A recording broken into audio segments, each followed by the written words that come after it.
I think it's clear that Cirie and Ozzy are taking Rizo in. Would you go poll to poll with Ozzy for Cirie? I go pull to pull with Ozzy for my wife because I that's like Hell two yeah. people that I think you feel pretty strongly about.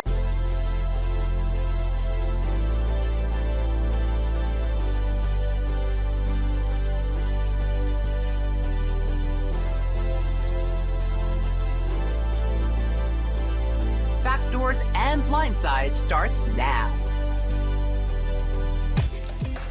We're Backdoors and Blindsides talking Survivor 50.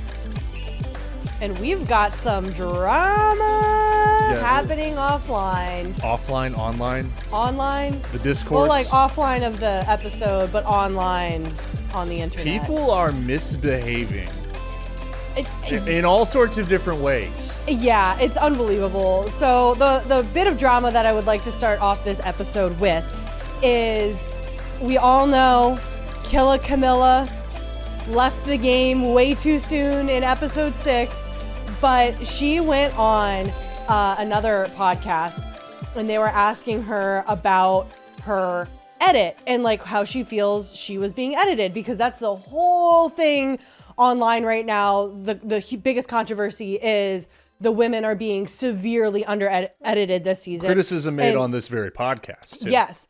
And honestly, just like the whole breadth of the show itself, right? Not just this season. And so Camilla was saying in the podcast, like, oh, like, I don't really have a problem. Basically, like, my story was irrelevant because I went home so early, right?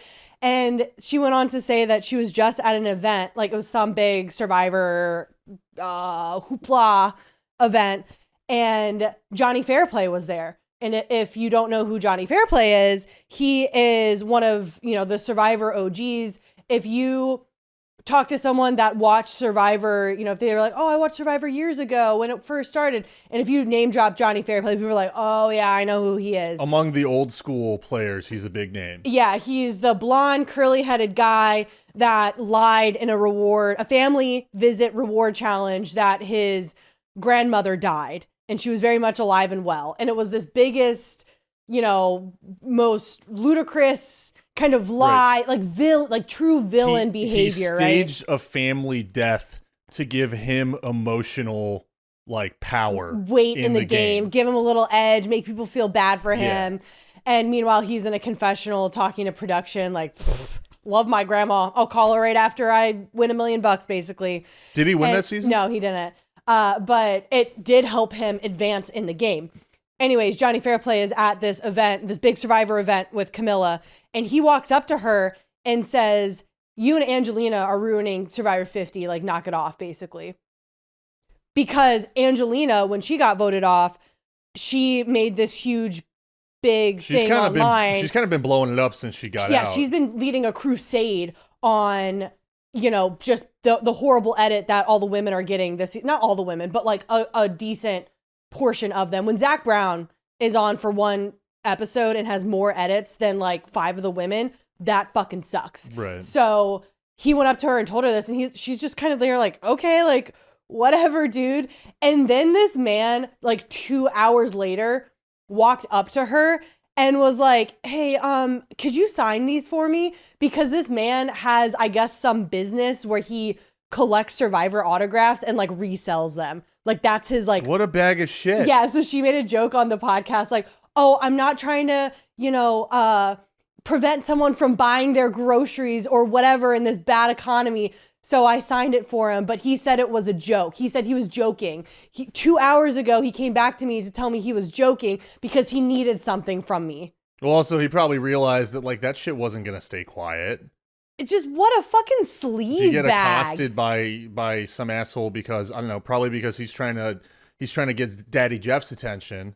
Because, he didn't get called back for 50, right? Didn't. Johnny Fairplay who, so right? So, couple points. He's obviously butthurt that Absolutely. Camilla was on the show and he wasn't. He is speaking on behalf of all of these. I mean, look, I don't know that we can call anyone out by name per se, but there are clearly disciples of Jeff Probst where they're we have to play the game, we have to kiss the ring, and we don't want to say anything bad. And that's what that that's how that reads to me. Oh is yeah. I want it to get out back to Jeff that I was reading the riot act to Camilla and Angelina, because Jeff isn't going to do that. Yeah. That's bad for Jeff's image. And who knows if he actually feels that way or not. I mean, he could feel remorse based on what they're saying right now, but all of that is going to go down behind the scenes, behind closed doors. Yeah, and I just think it's so wrong and that's been a lot of discussion online too, right? People are like, oh, shut the fuck up, like, you're feminism and fuck you, and there's no, that you don't mean anything by that, like, you're just being biased, like, you're just like raising a stink or complaining just to complain. But the issue to me is not in the fact that someone like Angelina is going out speaking out against a poor edit, or someone like Camilla, resharing stuff and supporting that and like helping lead a crusade against this kind of poor way in which women are being shot on the show.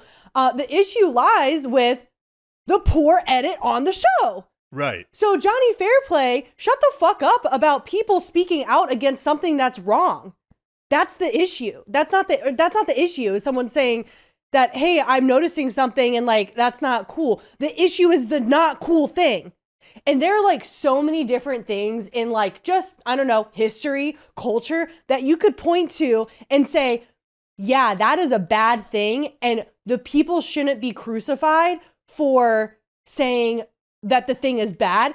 The people who are doing the bad thing should be crucified. Or right? Crucifixion aside, happy Easter, by the way. Oh yeah, happy Easter.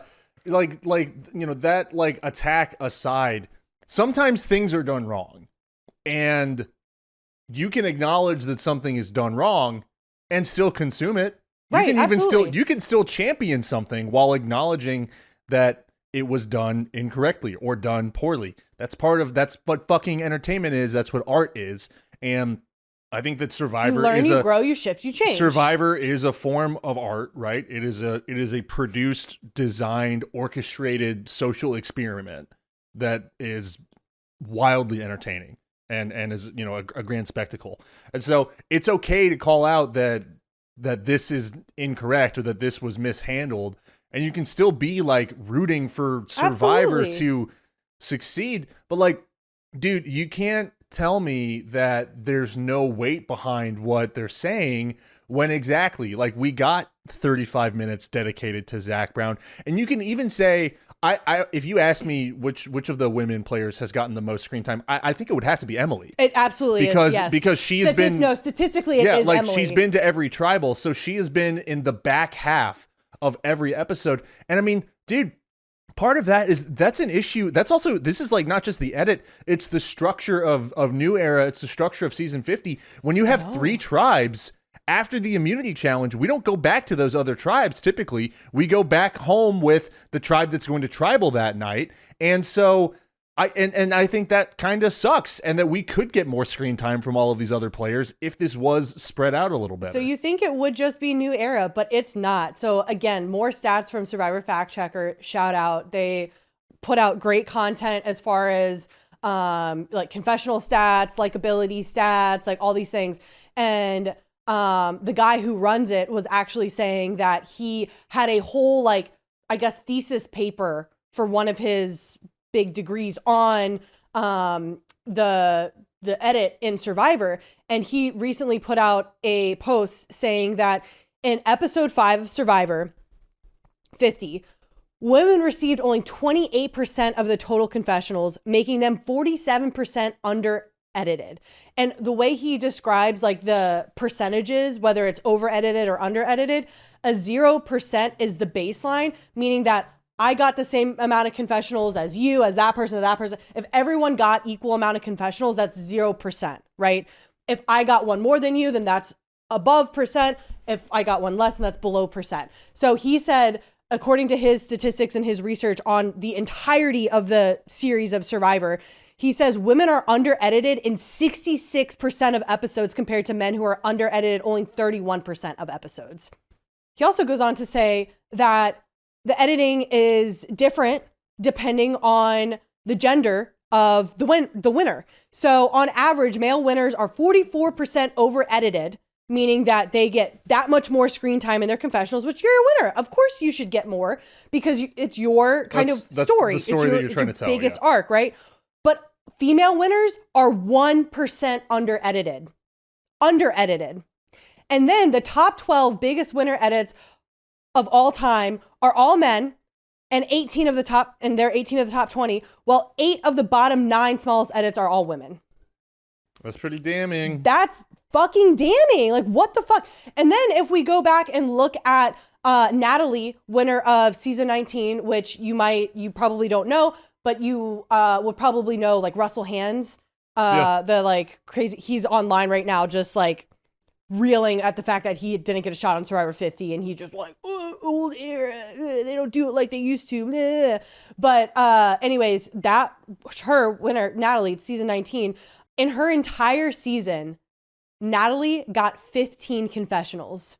You want to know how many confessionals Russell Hands got sitting next to her? 108. And she won her season? She won her season. What the fuck? She got 15. She won 7-2-0. That was the vote because it was final 3. And then even closer to this, the new era, season 41, Erica, she's one of the new eras that are, kind of being tossed into like, oh, she was undeserving. No, she got a shitty edit. She was under-edited 71%, by 71% through the first 5 episodes of her season.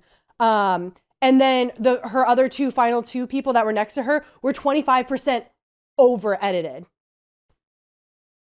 I just don't think that you can tell me that, like, this person is playing that less of an interesting game compared to another person to have that big of a disparity. And then do you want to hear a fun stat from this season specifically? Again, also according to Survivor Fact Checker, there's one person on this season who ranks as the 11th most under-edited player in franchise history, with just 2 confessionals in 5 episodes, again, which is half of what Zach Brown got in a single episode. Guess who it is? Tiffany? Tiffany. Yeah. I would say Tiffany or Chrissy. Yeah, Tiffany. So this Same is tribe, by the way. Huh? Same tribe. Yeah. So this is supposed to be like the biggest, best season, and like we're just having such disparity across all of these. The thing is, players. Like if we're having all of these all-stars, then that's the whole point. I want to see my all-stars. Yeah, well, you're supposed to showcase this familiar team. Like I even understand. I don't know, when it's a completely new batch of players. Like, the game moves quickly. We legitimately don't have a lot of time with a certain amount of people that come into this game. You think about last season and like the first 5 or 6 people who were sent home before the tribe swap, before the merge, whatever. But every single person coming into season 50 has history that is relevant towards their relationships with every other player in the game. And I don't know if we need more broadcast time, if we needed a smaller we have cast. 90 minutes, right? Well, that's we the thing. upped to the broadcast time Like, in the last couple seasons. And that's what's bewildering, right? Is that we've got now a longer runtime on the episode, and we're still not getting what we think we should be getting from this presentation. Yeah, the whole big, I guess, thing for me, just to wrap that up, is that everyone online is saying, who are having an issue with Angelina and Camilla and the other people that are speaking out against the women's edit across the show is, one, it's not just this season, it's the entire history of Survivor.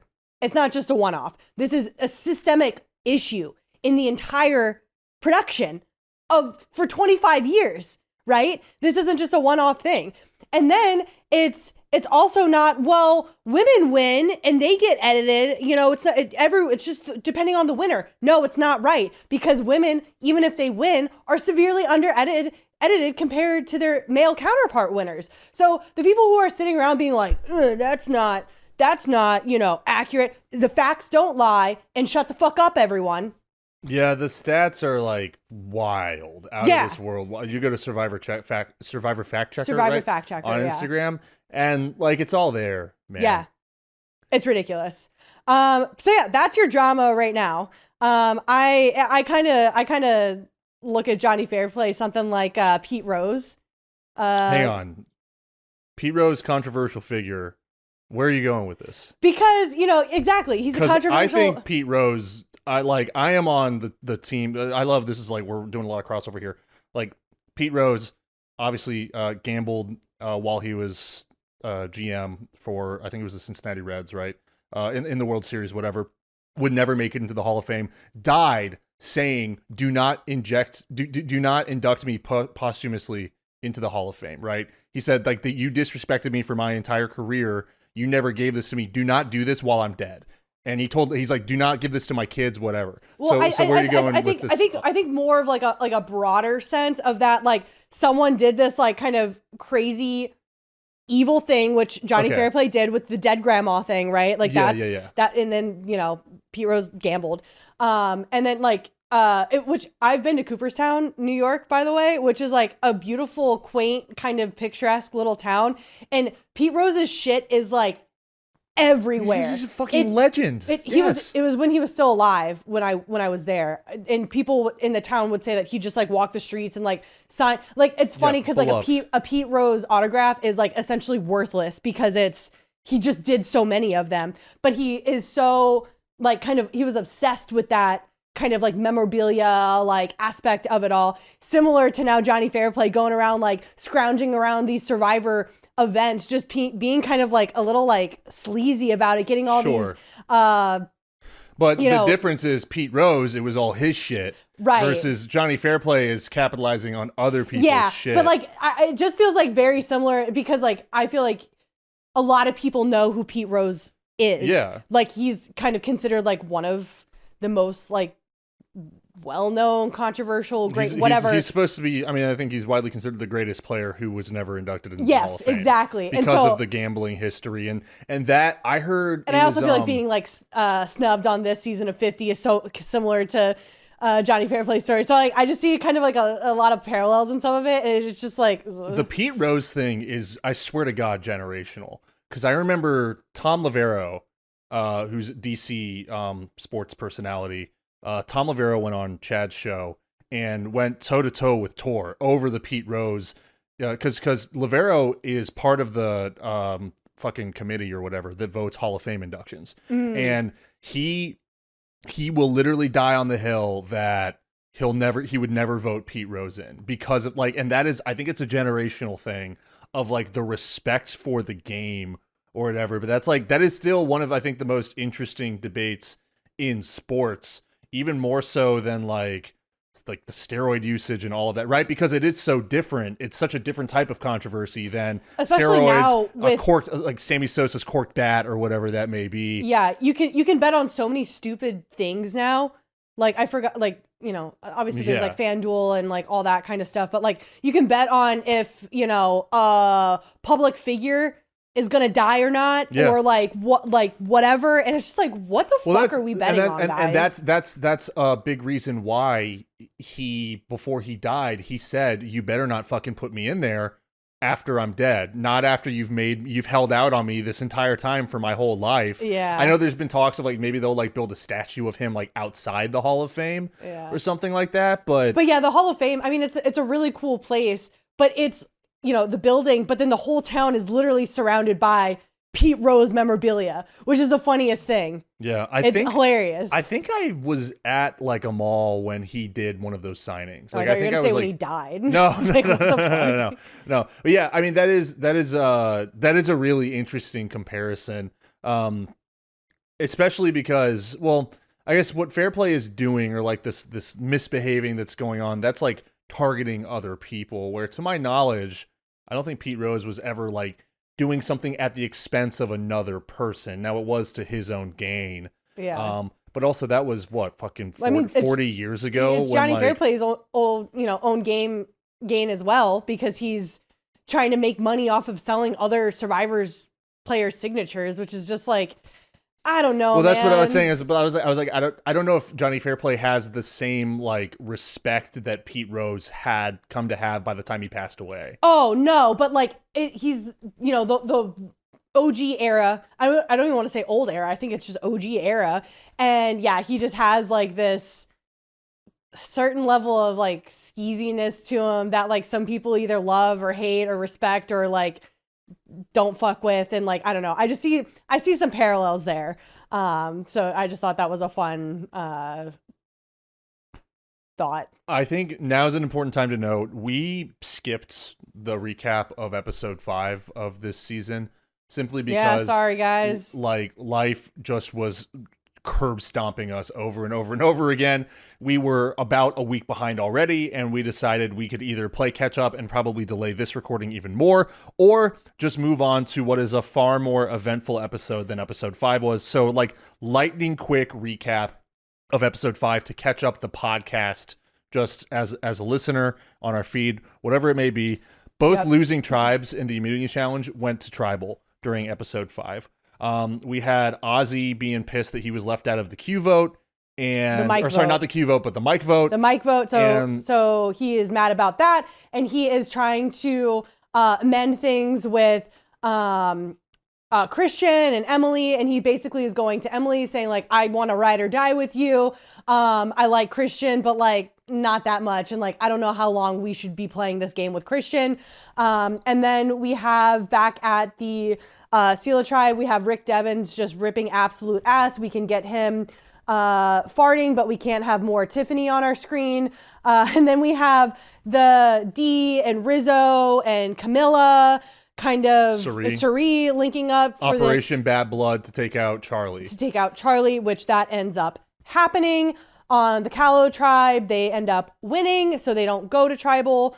But we get Coach saying that he is 4.0, more gentle and more socially aware, which is hilarious in episode 6 because he is none of those things. I think he also gave like samurai nicknames to everyone in the Tidewalker, the Daisy Chain Alliance.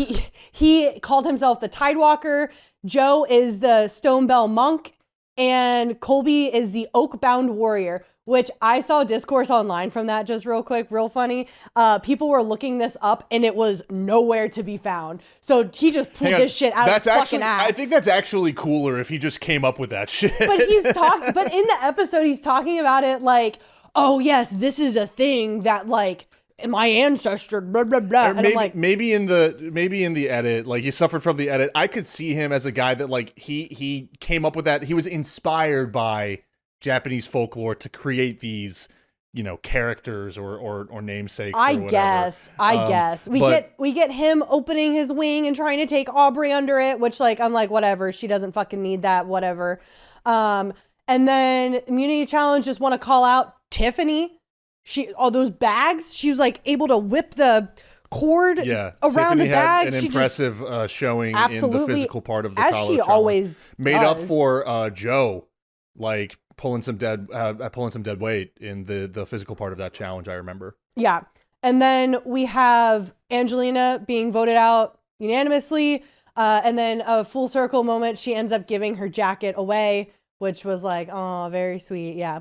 And then we have, obviously, Charlie going home from Cielo's tribe.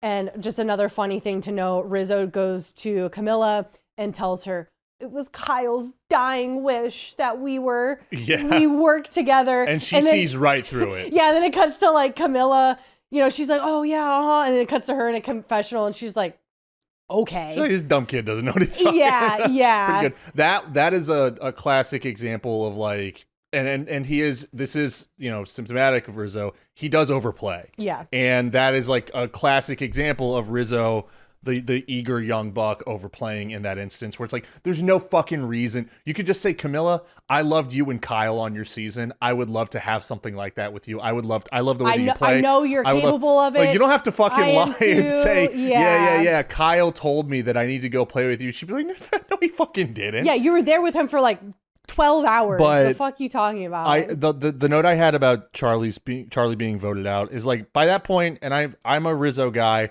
I didn't care who went home because I just wanted that shit to end. Charlie's butthurt over Rizo saying that he voted Savannah instead of Sophie was the most uninteresting, uninspiring, fucking boring reason to be angry to provide any Also, heat to your game. I can't help myself also talk about going back to the edit thing, because production made it seem like Rizo is like, oh, I fucking hate Charlie. We're going to get I'm going to band people together and get them out. Like, I'm going to pull Camilla in. I'm going to pull Cirie in. I'm going to pull Dee in. No, that's not what happened. It was Dee, Cirie, and Camilla that were united and then pulled in Rizo. Yeah, they to get the majority. Yes, they just had a mutual beneficial agenda to get Charlie out. But I was like, no. This is not Rizzo's entire game. So I'd be interested if it shakes out and a couple of them are in the end and they're trying to pitch to the jury. I would love to hear Dee just like shoot him down and be like, the fuck you talking about, Rizzo's plan? This was my idea. I banded everyone together. I have more on that as we get into our recap of episode 6, specifically Cirie and Rizo, and later on Ozzy as well. So let's knock it out. Fuck, it's already been half an hour. The merge. We have the merge. Drop your buffs on day 12 of Survivor 50. And this is a historic merge, the largest merged tribe in Survivor history with 17 players. Holy shit. It is announced that everyone is coming to Vatu Beach to form the new tribe, Manu Levu. What? Which I don't think was even announced verbally. What is in the it? show. Manu Levu. Manu Levu. Apparently, it's like a combination of 2 different tribe names. Okay. I think Devins was on tribe Manu, and then another player was on tribe Levu from like several seasons ago. But dude, it's a blink if you miss it. I don't think Jeff actually announces it when they pull out their yellow and black buffs. And then very briefly, when in some of the confessionals, we see the Manu Levu flash, underneath their name. But that's it. That's all we get. Well, before we even get to the merge beach, we have Jonathan going to Dee with his tail tucked so far in between his legs that it is poking up into his own asshole. And he's like, can I still work with you guys moving forward? And they're like, yeah, buddy, like we can work together. Sure, Jonathan. And then we get on Old Vatu, we get Emily getting more last minute pre-tribe swap merge drama. Right. Details. This time I'm from like, Ozzy. Yes. And I'm like, did we not learn from the whole Christian thing? Ozzy goes to Emily and says, I had trust problems with you at first, but now I'm going to share with you that I have the boomerang idol and I want to solidify trust with you and Christian. Here is why Ozzy is deciding to do this in this moment, because this is post announcement of the merge. They know that everyone is coming to their beach. Ozzy knows that Cirie is showing up with numbers because that's what Cirie does. Cirie brings people in. Oh, yeah. She's showing up with numbers. The mist has permeated. She's drawn them in. He needs to try and get with the majority. And if he brings in Emily and Christian, Mommy, Stephanie Cirie, is like, look who I brought. I brought some people too. Like, look, Mom. In the last couple of days, he had locked in pretty tight with Stephanie as well. So he brings 3. He thinks Cirie is bringing 3. All of a sudden, we might have the majority on this beach. Yeah, absolutely. And so, of course, that's what he's going to do to build trust with Emily. Well, he also locks in Christian. He tells him about it too. Yes. So he's like, a flip switches in Ozzy and is like, I gotta lock the fuck in, and like I gotta get these people like in with me. Yeah. Important to note, the previous night, Christian gave Ozzy his shot in the dark before Tribal as a sign of good faith, as a sign of trust.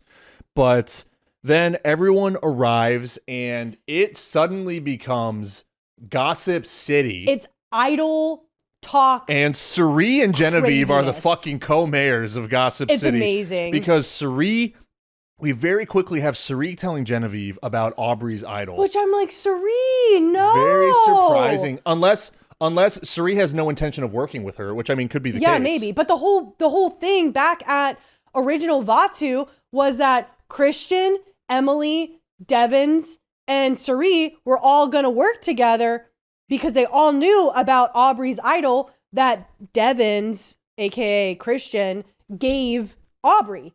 So like right there was like, okay, how do we factor in and pull together these 5 people? And just very early on, Cirie's going to Genevieve, which is Aubrey's arch nemesis this season.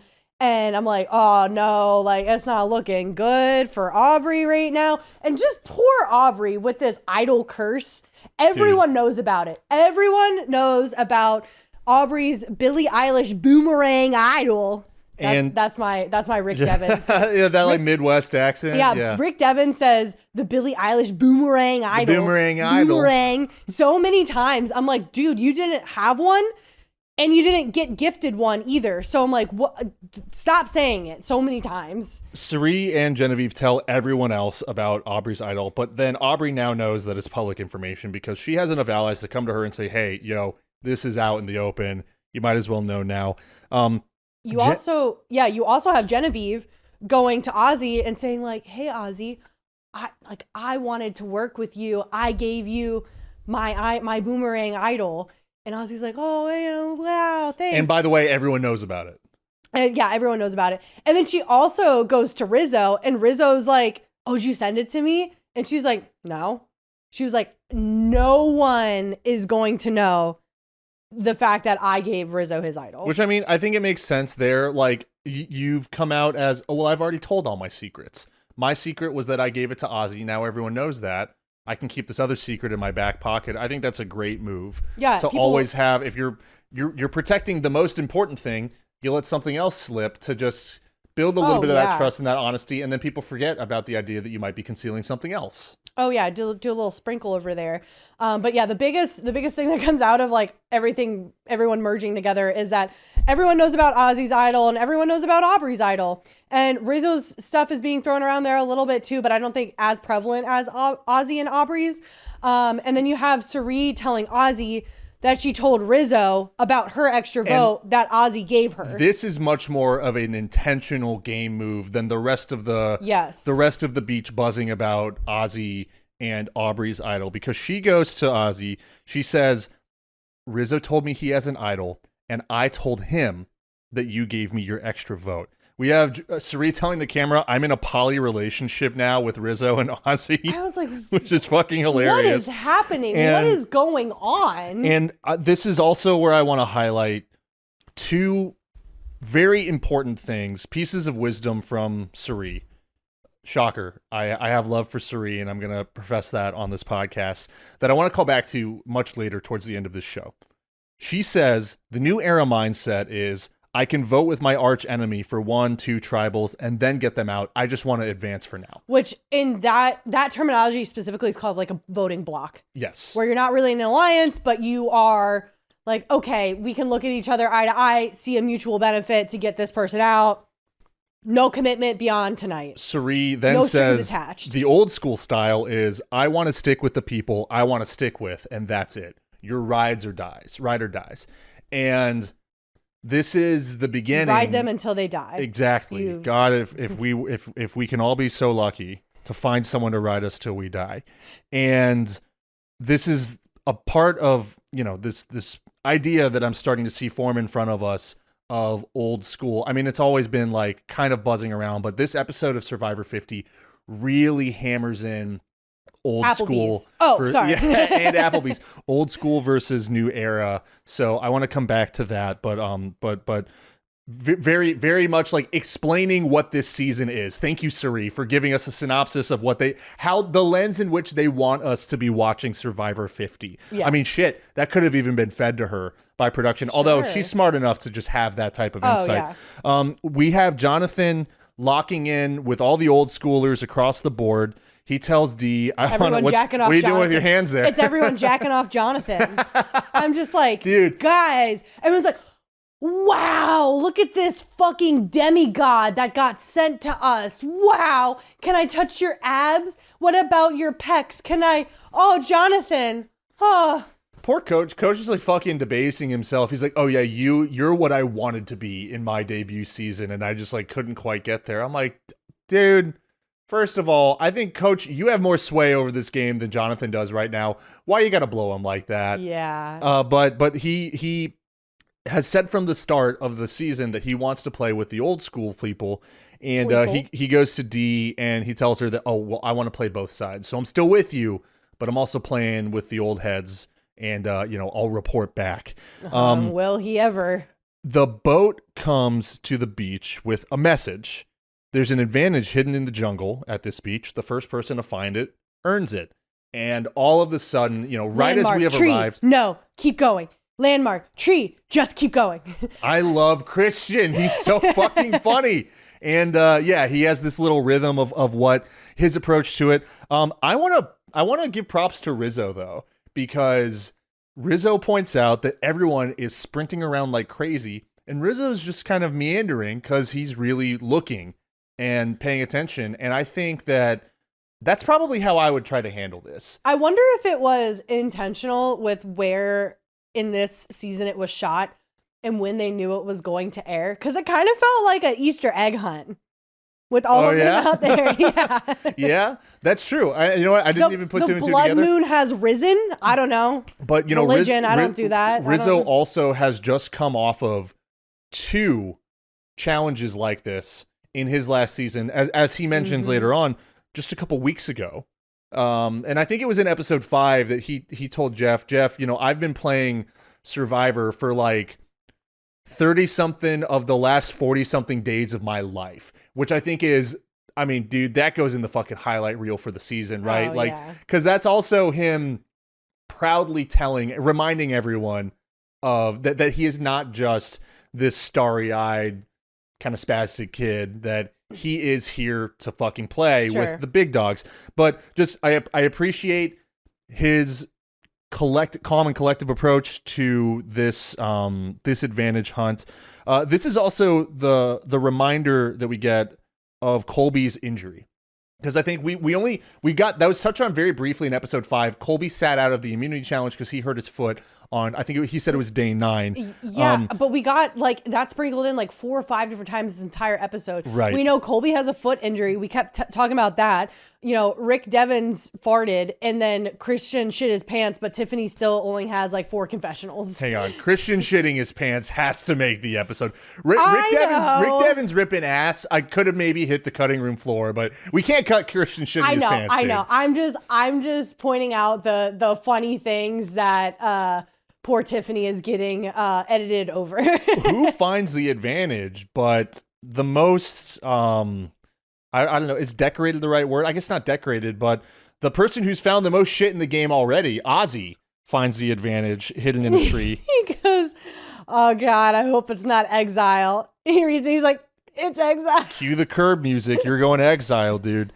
And what happens is he gets to bring one person with him to exile, which is when Emily points out that they'll probably be safe from the next vote, that being tonight, with the merge, which scary time to be voting, right? Because you've got all of these alliances that have shifted. And this is when I wrote down that I think Ozzy should at this point in the show, I wrote down Aubrey, because he knows they both have their idols.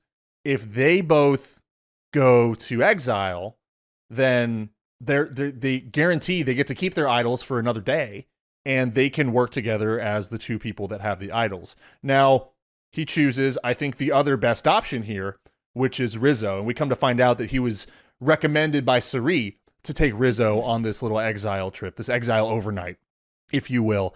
It's all about who you know. And it's not about the skills. It's about right, exactly. And when we'll cover a little bit more in exile later on in the episode, but I want to talk more about the thought behind choosing Rizo, because I think there's more to it than what we're hearing in the episode. But that means that the remaining 15 players are going to the immunity challenge, and they will also be facing tribal tonight. So we arrive to the immunity challenge, and it is once again pretty fucking familiar. This is the wall challenge, which I believe was the first single immunity challenge of season 49. I don't know, but I know Savannah won at the time when you know what? I think it was right after the merge, because they did Nate, and then they kind of announced that they flipped. Sage and Jawan had flipped on Savannah. Was it the weird one where her side got to go to the reward, and then her extra advantage was that she got to go to the other tribe or the other split to do tribal with them or something like that. Yeah. But point being, we saw this less than 6 months ago on Survivor. Which, Rizo like, saw it fucking 12 days ago. Yeah, I mean it's kind of like a classic. You know, they called their editing guy, their camera guy, and said, "Hey, I know you have that foot fetish. It's that challenge today that you love so much. Well Come on documented out on this show." Yeah, so they bring all the foot fetish guys out, and we get the Tootsie crew. Yeah, the Tootsie. We get some close ups of the nastiest. TCs. The what? The TC. The TC. Yeah, the Tootsie crew. This is a little different because we're not competing for traditional individual immunity. Congrats, guys! You made the merge. It's merged, 17 people playing together, but just on the beach. We're actually going to split you guys up. Right. This is the most temporary merge of all time. This is also, I believe, when we get the new buffs, but it's 3 colors that separate these, 15 stalls or whatever. Almost like a tribe? Maybe. Wow. 3 colors in groups of 5. It's a rock draw, which this is where I'm like, what do you mean? Rock draw. Aubrey, you will pick the 3rd rock from the left. Yeah. Coach, you pick the middle rock to the right. Yeah. You're going to draw rocks from this basket. By the way, this basket has 1 rock. Here you go. I mean, that's how it feels. The producers are producing during this episode. And this is when Jeff talks about a twist. And he says, the number 1 goal of this season is to make it memorable. It's in the hands of the fans. In case you forgot, this is your fault, motherfuckers. We've never done this before. We want to like make waves. We want this to be such a cool episode. I was so close to getting an Emmy last season, and in 48 with the Joe and Eva story, but I didn't quite get there. So maybe this thing will give me an Emmy. Jesus fucking Christ, Jeff, get to it. What's the thing? What's happening? Can we get to it? We get metaphors of nature. We talk about the blood moon as a sign of upheaval and impending doom. And we are reminded that 63% of the fans voted yes, they wanted a twist at this stage in the game, which comes back down to they are absolved of any responsibility tied to the poor reception of this season because it's in the hands of the fans. Well, you guys did it. It's not my problem. And you dumb motherfuckers voted for this. So sorry. I guess this isn't what you wanted. Well, you were in the minority, and actually most people, aside from you, Meg, or you, Backdoors and Blindsides listener, they wanted something different. And that's why they're going to get away with it for the rest of this season because they can blame the fans. It's also, if it flops, if the season flops for whatever reason, yes, then they can be like, well, we're never going to do polls like that. The fan, they don't know what they're, what just wasn't good. We'll never get fan input again. It's the wrong fans. I don't know, And I think here's why the twists keep happening is you talk about the Emmys. Survivor 48 was pulling for that Emmy because of the Joe and Eva story, which was a great story to watch. And then the Kyle Camilla alliance that just pulled off some of the best Survivor we've seen in this new era. But they lost out. And who did they lose out to? The Traitors. The Traitors is full of twists. Every episode, there's a fucking twist in Traitors because I think they need the twist to keep the game going because of the way that game is set up, because it's such a short amount of time and it's so easy for the traitors to win, or it's so easy for the faithfuls to weed them out. So that the twists in Traitors are to continually flip the power structure in that show. And we've already pulled back the curtain, and Jeff has said that they've intentionally tried to shoot things like the White Lotus. Right. The way that the White Lotus shoots. So I'm like, if you're looking at other things to influence you, it's probably not just the White Lotus. Absolutely. So that's where I'm going with this, is that we're watching, okay, why is Traitors so successful? Okay, well, I don't have a background in theater. I wasn't in Spy Kids. We're in Fiji. We're not in Scotland. And Zac Efron's brother is nowhere to be found. But you know what I can do? I can throw a twist into my game. I think that's what's going on here. Yeah. And I think whether you voted for a fucking twist or not, the twist could have been far less consequential than what this ends up being, which does not flip the power of the game in any way. It just fucks over 3 players. Yes. Who had way more game to play. And I guess we can get into the result of that now. Well, if you didn't fall asleep from Jeff talking about this whole blood moon thing, just to be like, oh, I'm splitting you guys all up into tribes again, and all 3 of you are going. Instead of just saying that, if you didn't fall asleep from that, then we get into Applebee's as the reward. Right. Yes. So Jeff announces 3 players will have their torches snuffed tonight. And then not just the reward, and I quote, the biggest reward of the season, Applebee's. You know what? I don't think I've played this yet. Let me just so that we're all caught up at home. It's time to attack CBS production on Backdoors and Blindsides. Jeff is quoted talking about, he describes damn near a whole menu, right? Which, by the way, the dessert did look kind of good, and I was like, maybe. I think it all looked kind of good. I don't like Applebee's, absolutely not. But he's describing a crispy, hand-breaded chicken breast, applewood smoked bacon, and a house-made ranch drizzle. And I'm looking at this shot, this wide shot, and like zoom in, like close-up facial expressions of the cast. There were bigger reactions and bigger pops to fucking Applebee's than the whole Zach Brown thing in its entirety. Oh yeah, dude. Fucking fried food. Let's go. Yeah. Aubrey's like, fuck the Make-A-Wish kid. Give me the fried food. Yeah, I actually have a rundown of the entire spread of the Applebee's reward. We have the appetizer trio, or sorry, that's a quad. Boneless wings, spinach artichoke dip. Jip. Oh, we're really spinach going into all of it. Okay. Spinach artichoke dip. Fuck. Chicken quesadilla, mott sticks, a bacon ranch chicken sandwich, the whole lot of bacon burger, a Bourbon Street steak, sizzling caramel apple pie, and the Shark Bowl rum cocktail. Which, by the way, wow, seemed pretty good too. Yeah. I don't know. A lot of this looked all right to me. So after the episode ended, you looked at me and you were like, well, we got to go for the show. We got to go to Applebee's. I don't know why this is such a fucking issue. Because it's Applebee's. And the issue is that it's not like over there. It's not like across the street where it's like, okay, like let's pop in for happy hour. It's like 40 minutes from here. It's like an hour away in rush hour traffic from where we live. No, I'm not spending money on gas and my time to drive an hour away to a fucking washed up fast food chain to get mid-food, to spend my money on mid-food.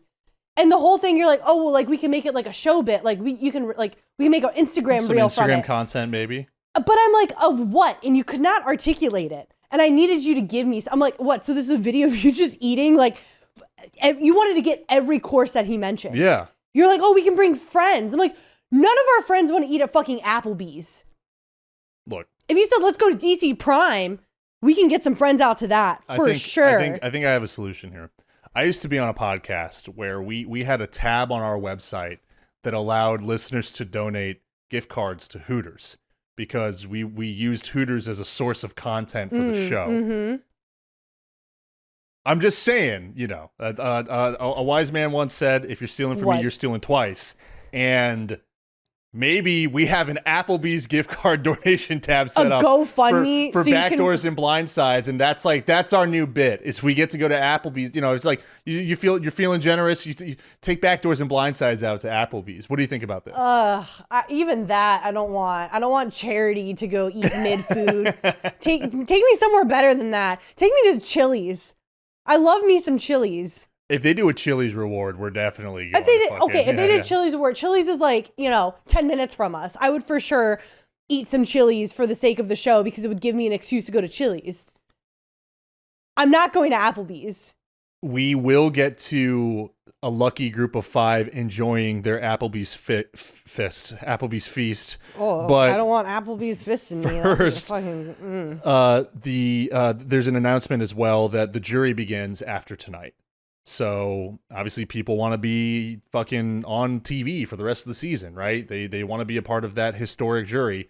Big incentive here outside of just the actual reward. We draw rocks off camera, important to note, and we have 3 groups, the purple group, the blue group, in the orange group. It's almost like we can't even fucking name them. It's almost like Vatu, Sela, and Kahlo, huh? It's like the same colors that we just had. The purple group consists of Genevieve, Aubrey, Christian, Rick Devens, and Joe. Look at how that worked out. The two biggest friends and the two biggest enemies all together. And Joe. That one seemed like the most even.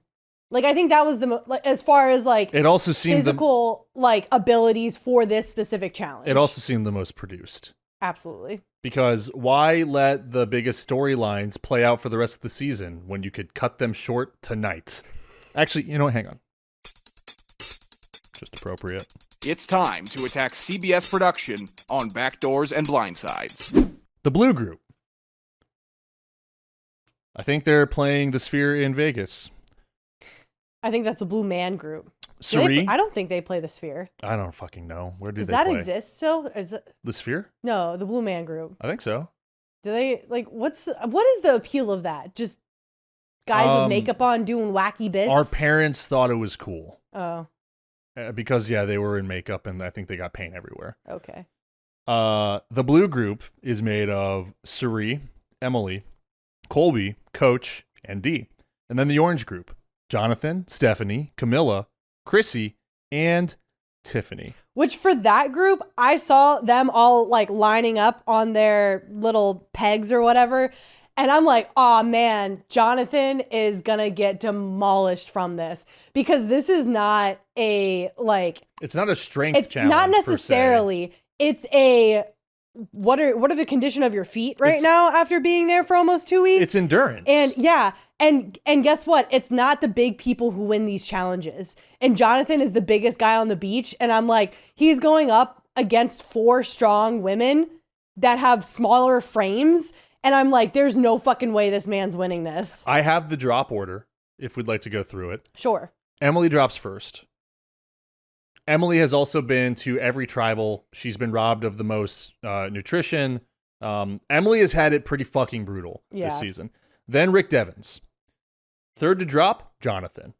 So I was not shocked. I hope Coach fucking looked in the reflection of the water and looked 4 times more jacked than he's ever felt in his entire life, because Coach, you're over here, you're fucking glazing Jonathan's body, and you outlasted him in the wall challenge. Colby goes down 4th, and he goes down hard. Which, he's like kind of reeling on the ground. He's fucking screaming. There's like they don't linger on it too long, but he's like actually fucking screaming when he hits the ground. You don't hear it either, but you definitely know that production is like, dude, are you okay? Yeah. Because he's over there like giving like the thumbs up, like good. Right. I'm Jeff good. calls out, got And the thumbs up from Colby. You can see the bandage on his foot. This is like the absolute worst possible challenge for Colby. Seriously. In his state that he's in right now. Cirie goes down next. Which honestly, I applauded that. Especially after little ass Savannah. Can you? let me make a mark here. Sorry. Okay. That's okay. She had the audacity to poo-poo Cirie's performance in like the first or second? It was the second challenge? It was the first challenge. Yeah, it was like the worst performance I've ever seen in Survivor hook the history. monkey's paw. Yeah, I'm like, shut the fuck up, Savannah. So I was like, good for you, Cirie, for outlasting Jonathan, Colby, these, maybe bigger players. So I was happy with a 5th out for Cirie. So hopefully that's something she can hang her hat a little higher on. Coach goes down next, leaving Dee to be the winner of her 5th group. I don't know if we explained that. So each group of 5, one person wins individual immunity. Yes. Whoever is the last to go down wins individual immunity. Whoever is the last group to go down total gets to go to the reward. Mm-hmm. But everyone's still going to tribal that night. Yeah. So Dee wins individual immunity. That is her 4th individual immunity in her Survivor career. Good for her. And then we have Tiffany going down next, followed by Aubrey. Then Joe. Joe hangs in for being the second biggest dude out there. Joe hangs in for a pretty good amount of time. We kind of have purple crumbling all at once. Yes. It was like very quick, everyone going at once. Then goes down Genevieve, followed by Christian, who wins his 2nd individual immunity of his Survivor career. There was a little bit of online. There's a little discourse. There's a little discourse around that because Jeff opened the challenge saying you have to use, your hands or your forearms.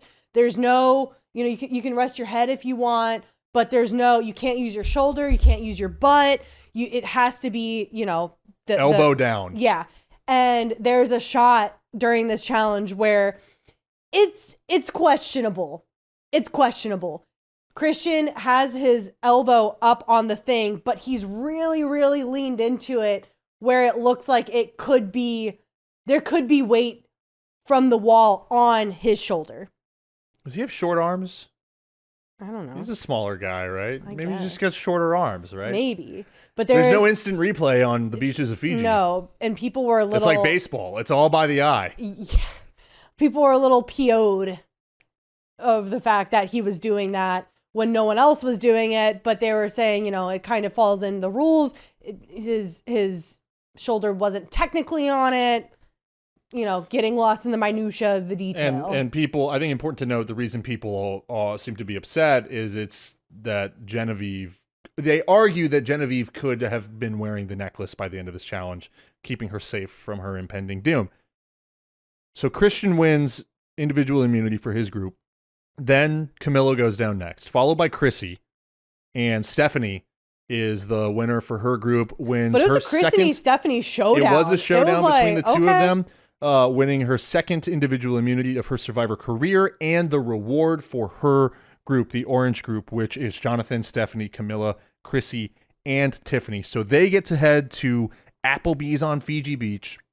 And there's a callback to Coach performing this challenge after coming back from exile and it being a very dramatic ending that I thought was going to go somewhere. Toe rings in both of them. Yes, that toe ring that's been on his middle toe for 25 years. I thought that we would get something more out of that, but I don't know. They love Coach in all these flashbacks. I want to know. So we get the stats of the confessionals, right? Yeah. And the edit. I want to know who gets the most flashbacks, because I think that's also who do we as a team respect the most? Whose career do we want to highlight the most? Right now, I think it's Coach.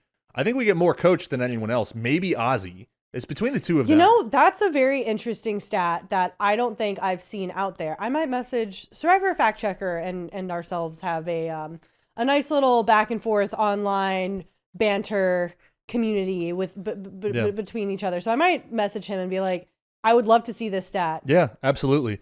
So the groups split back to their old beaches, and that's how they're going to spend the night. And each group heads to their own tribal. Well, at the reward, after, Jeff absolutely button mashed Applebee's for, 4 fucking minutes teeing it up, we have Chrissy delivering an unbelievable cringy ad line read for Applebee's. And what is it? I think she said, we're eating good in the neighborhood. You know what we're doing, guys? What is it? Can you hit me with that again? Chrissy, we need you to say, eating good in the neighborhood. Fold it in your line while you're sitting there eating. We need you to say it. Chrissy. Pretty amazing. Definitely a production fed thing. They're like, we're feeding you both lines, ad lines, and why do they have to give Applebee's. It to the person who is sorry, but never beating the mom allegations? They could have given that line to anyone else, but it had to come from Chrissy. Would it be genuine anywhere? You think Jonathan is saying that line? That'd be pretty good. I do like Jonathan having his 2 goblets of drink and double fisting sandwiches and stuff like that. These frozen fucking shark drinks look incredible. Yeah, but would you drink it? This is Matt's biggest dilemma and biggest, if I was ever on the show, I would not drink any alcohol because I don't want to be, impaired anyway. I don't want to slip up. I don't want to. Are you drinking the shark drink, or is this the most appealing? The Zach Brown wine didn't do it for you? Look, anytime I see a cold beer on Survivor, I'm like, that's got to hit unlike anything has ever fucking hit before.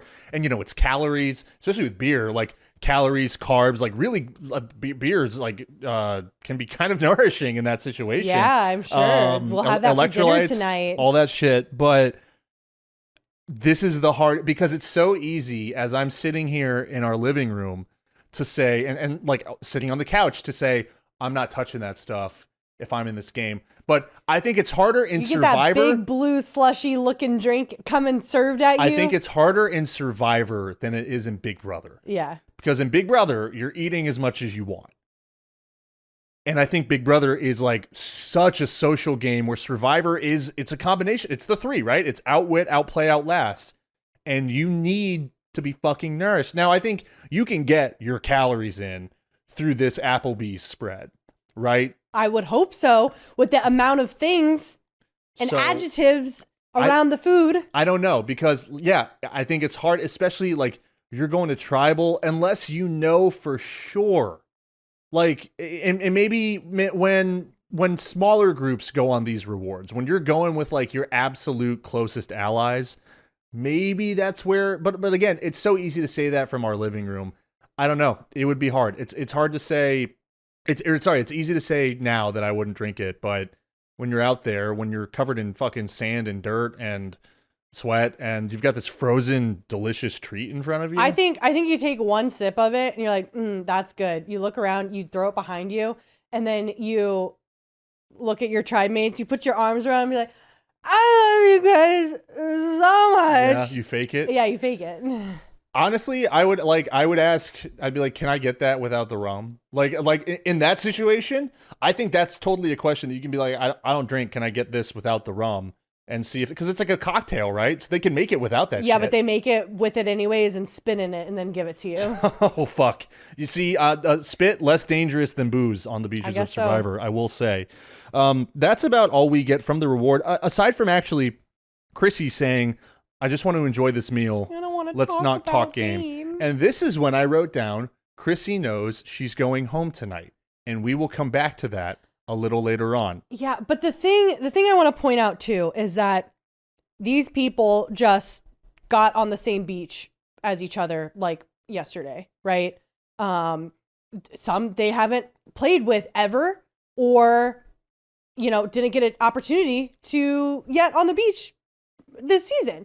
So you have very limited time, and they're probably sitting there the one day that they get to be all merged together, looking around being like, okay, how is this going to work? We have, 8 votes here, maybe 6 votes, maybe these people, But then you get like thrown into these random ass groups, which again, you may have played with these people. Mm-hmm.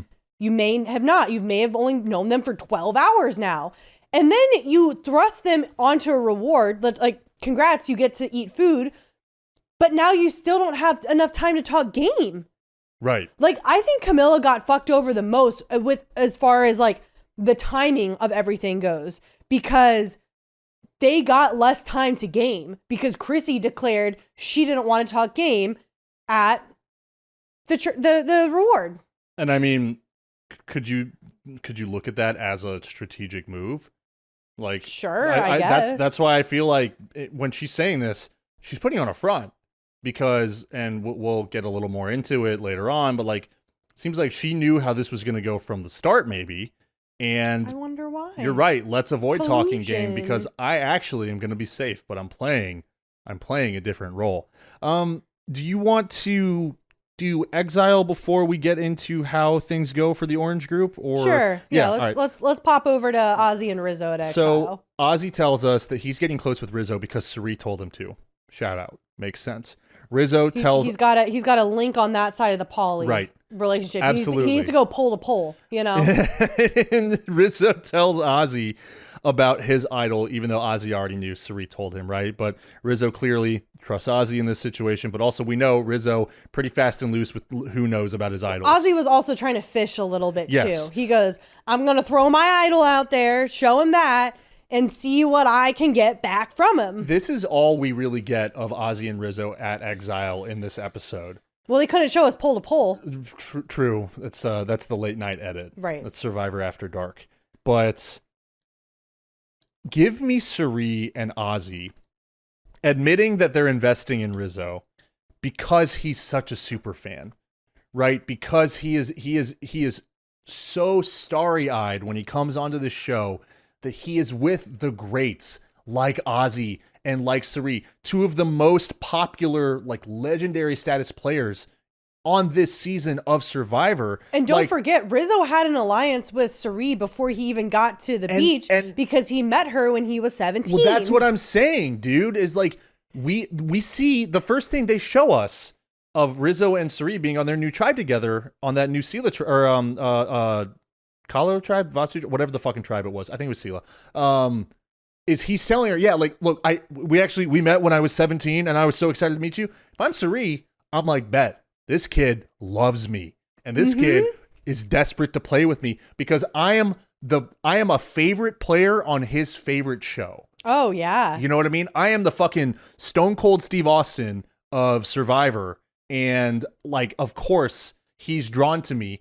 Cirie has to know that she's going to use that to her advantage. Sure. And she knows that that he probably fucking gushes about Ozzy at some point on the beach. So I think she's like, look, Ozzy, he's in love with you just like he's in love with me. He's in love with Colby. We need to take advantage of that because we can ride with Rizzo all the way to the end because he's going to be with us. If you're on the beach with Cirie, are you going to be in alliance with her? Are you getting We've her talked out? about this before, right?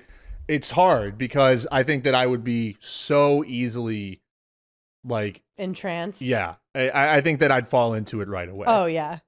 Because I'd be like, oh yeah, like we're just vibing together, right? And then I would be, but also like she does legitimately want to work with the people that she wants to work with, which is the thing.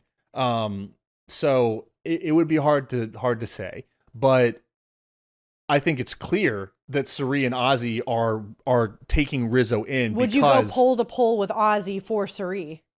I go pull to pull with Ozzy for my wife because I that's like Hell two people that I think you feel pretty strongly about. No, dude, if Cirie came to me and wanted to work with me, I'd be like, fuck yeah. And like I would probably, you have to always be on your toes playing Survivor. But if someone like that, it's not just like we're cool. It's like, no, I want to work together and we're gonna share secrets. Of course you want to be on that team. Yeah, dude. And you know, we haven't gotten any more of Dee's fear of that side of Cirie, of the mist, right? Because she commented on that when they kind of first linked up, but they've been working together closely since then. All to say, they're using Rizzo the super fan to their advantage, which I think is a great way to go about this. And I want to ask, you know, who else could take advantage of this in the game? Because we already saw him working with Colby. And then Colby is real close to Coach, and I think Coach could be someone who would milk that a little bit because clearly he's jerking off, you know, Jonathan. Coach probably wants to be jerked off too. Yeah, get that ego stroke. Who would love to do a jerk off? Probably Rizzo. Yeah, dude. Yeah.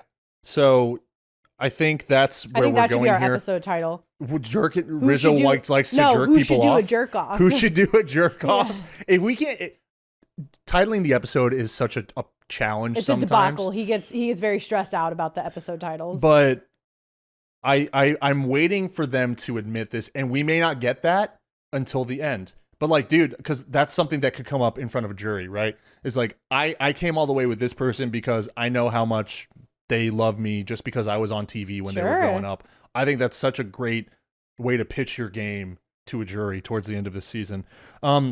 Let's get into each individual tribal and the vote out before we have some conspiracy theories, some final thoughts, and of course the 3 pillars. Let's start with the purple group, the untitled purple group. Genevieve, Aubrey, Christian, Devins, and Joe.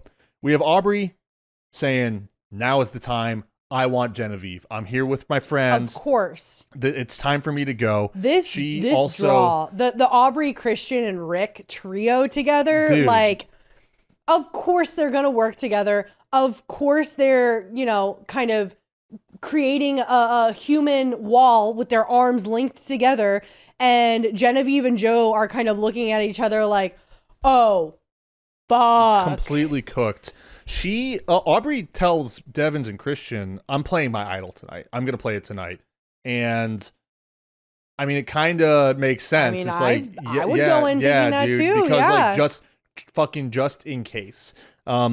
Because she's been away from Christian and Devins the entire time. She doesn't know necessarily how close they are. And they might have, you know, their own deeper agenda. And we just get such a pathetically horrible read from Genevieve. And I just was like, oh, girl, no, you are so far off. Like the worst read I've seen all season. And obviously, like, these players, they don't know what they don't know. We know everything because we're the viewer and we're watching cameras follow around all these other people when they're not, right? So they don't know what they don't know. But hang on. But they know enough. And this read that we're talking about is Genevieve tells Joe she wants to vote Rick Devens tonight, and Christian is the swing.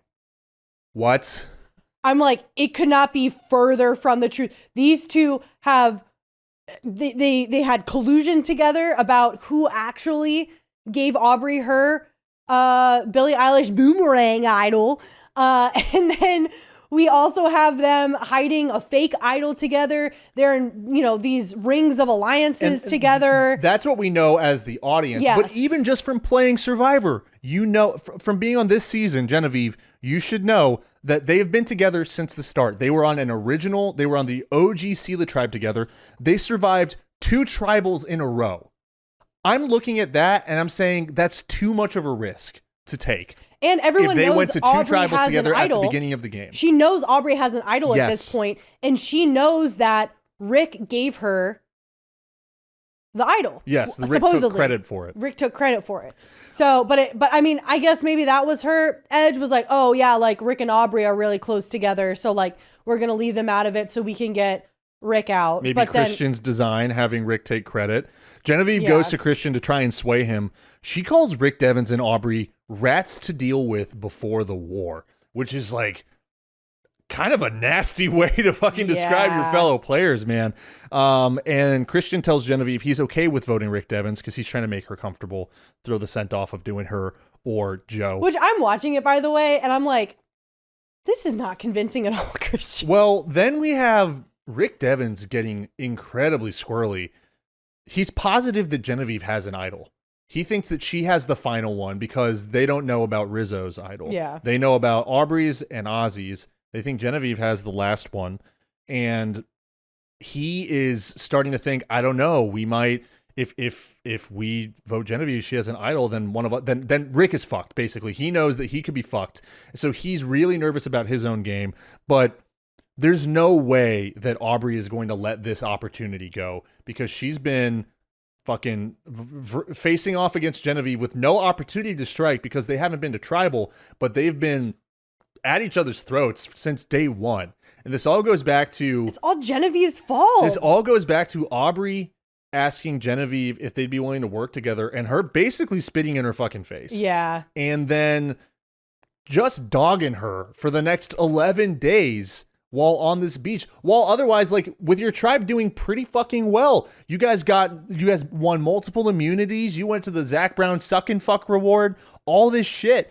And she went through her bag though, right before she got the Billie Eilish boomerang idol. I couldn't figure out, and I haven't seen any. I've seen like some of these interviews post vote out of Genevieve, and like I haven't seen anything from her actually explaining why she was so is rude. I don't like using the word rude in Survivor because like it's a fucking social strategic game, but like why she was so shitty to her. She's blunt and abrasive. Yeah? I think that's kind of maybe what you're looking for. So we go to tribal, and this is when we get Quippy Christian saying if he wasn't wearing the immunity idol around his neck, he'd be Applewood smoked.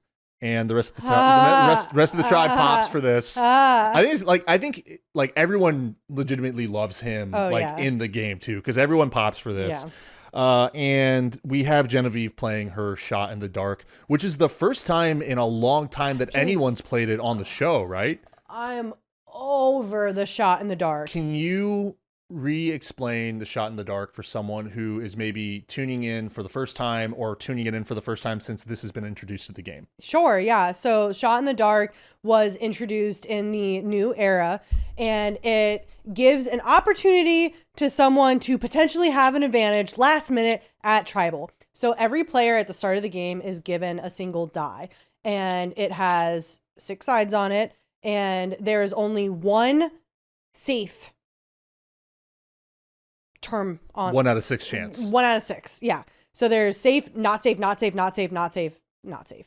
And you get up, you act like you're going to vote, you have your Shot in the Dark with you You roll it, you don't know what it's going to be, and you get a little slip of paper. You take that slip of paper back to you. You do not get to vote. You are forfeiting your vote, which is always a little dicey because you could be fucking over, the strategy of your alliance or the people you're trying to work with. If people are counting on your vote and you're getting squirrely and playing your shot in the dark, you're kind of, you could also be fucking yourself because you might get not safe. And if you had voted, it wasn't going to be you, but now you got not safe and now it's a whole thing. So she rolls it and gets not safe, which not a shocker because there's only been one time in the entire history of having a shot in the dark where it has been safe. But you know what would make that a little more of a weighted stat? If it had been played more often. But it's never really ever not. really played. Yeah. It's definitely it's less than once per season. Because they all look at it like fucking worthless. For the most part. Because it's such an individual part. Because the way you kind of describe it, it's selfish, right? And it's hard to incorporate that into a game that is, as Kyle says, is purely based on the other people around you.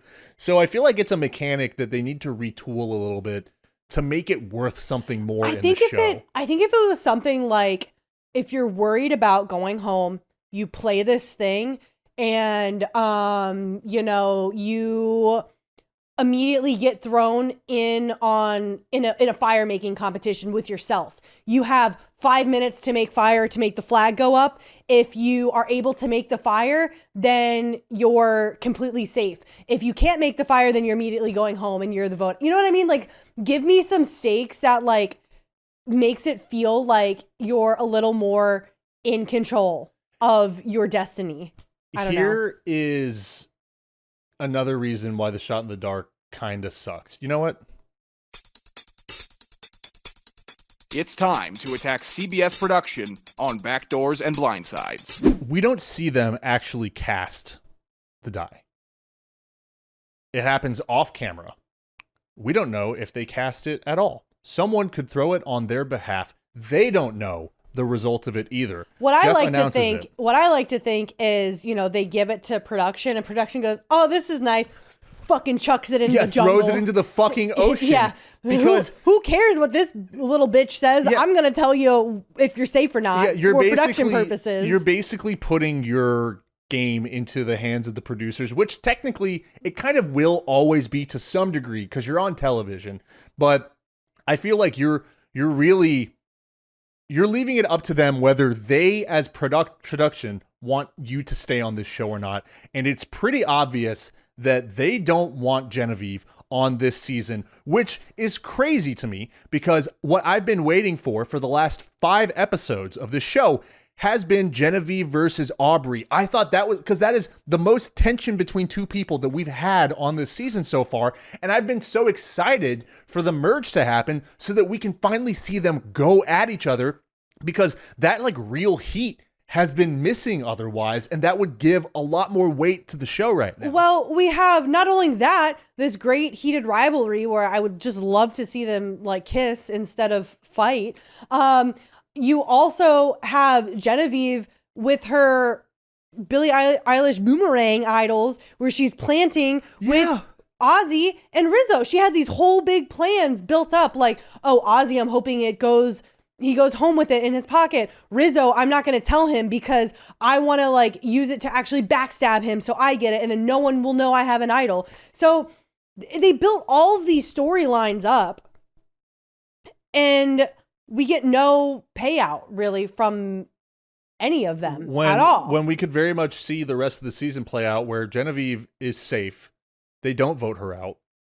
Somehow maybe fucking I could see this in a way that they don't want Devins to go. They being production, right? Oh yeah, no. Christian and Devins together they're the main characters of the season right now.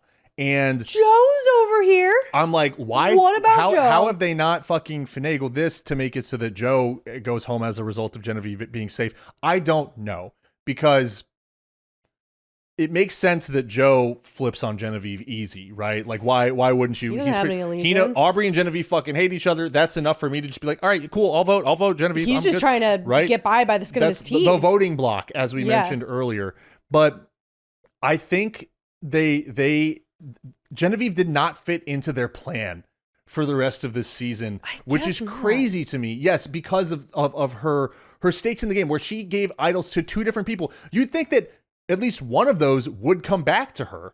So now, or we get to see something. Dude, like the whole thing is the boomerang part. Sorry, the boomerang part. That's that's the whole point of the idol. So now we're not going to get any of that. Rizzo and Ozzy play their idols, or they don't, and then that's it.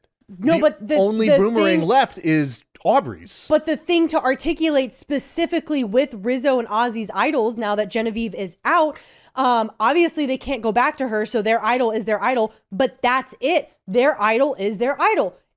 In the rules, they cannot play it on anyone else. So really, it's a less powerful version of a normal idol now. Because Ozzy can't use it on Cirie. You know? Right. Rizzo can't use it on you know what I mean? So you can only use it on yourself, which is great safety net, but you lose some of the strategic bargaining chip with it, right? Mm-hmm. Because, is Ozzy going to play the idol on himself? Is he going to give it to this person? Are they playing a game of what's the, oh my God, the game with the shell game where you move the thing around like in the fucking street. like the street I can't remember the name of it. Whatever. I know what you're talking about. I feel like we've been through this before, but you can't play that game with your tribe anymore. So these idols are to me, a complete flop. Also, by the way, I need Billie Eilish to do something regarding this idol. I wanted to see a promo of her or well, we got something. the letter from her. Hey, it's Billie Eilish. Again, a woman getting such a shittier edit than a man in this season of Survivor. We mentioned her a million times, but we can't see her. How about a Zoom call? Yeah, but we can have Zach Brown for 45 fucking minutes. Let's get Billie Eilish on StreamYard, Jeff. We could do that. Something, yeah. But, the whole thing with the idols, Genevieve got the worst draw of this whole thing because she found 2 idols. She found 2 of them, did not get to keep them. Yeah. And then now she gets voted out in this weird hierarchy that happened with the shakeout of these groupings. Is there beauty and poetry in her going out, under Aubrey, basically? Of course. Absolutely. I figured that's how this was always going to go. And Aubrey does not actually play her idol. So she wins this feud. Aubrey's having a fucking night, by the way. She doesn't have to play her idol, which she gets to pocket. She gets her number 1 enemy out, who is guns a-blazing for her and making her time on that island hell. And she gets Genevieve's coat. Genevieve gives her the jacket, which is symbolic. It's the peace offering, hey, good job, whatever. Good game, good game. But dude, was it?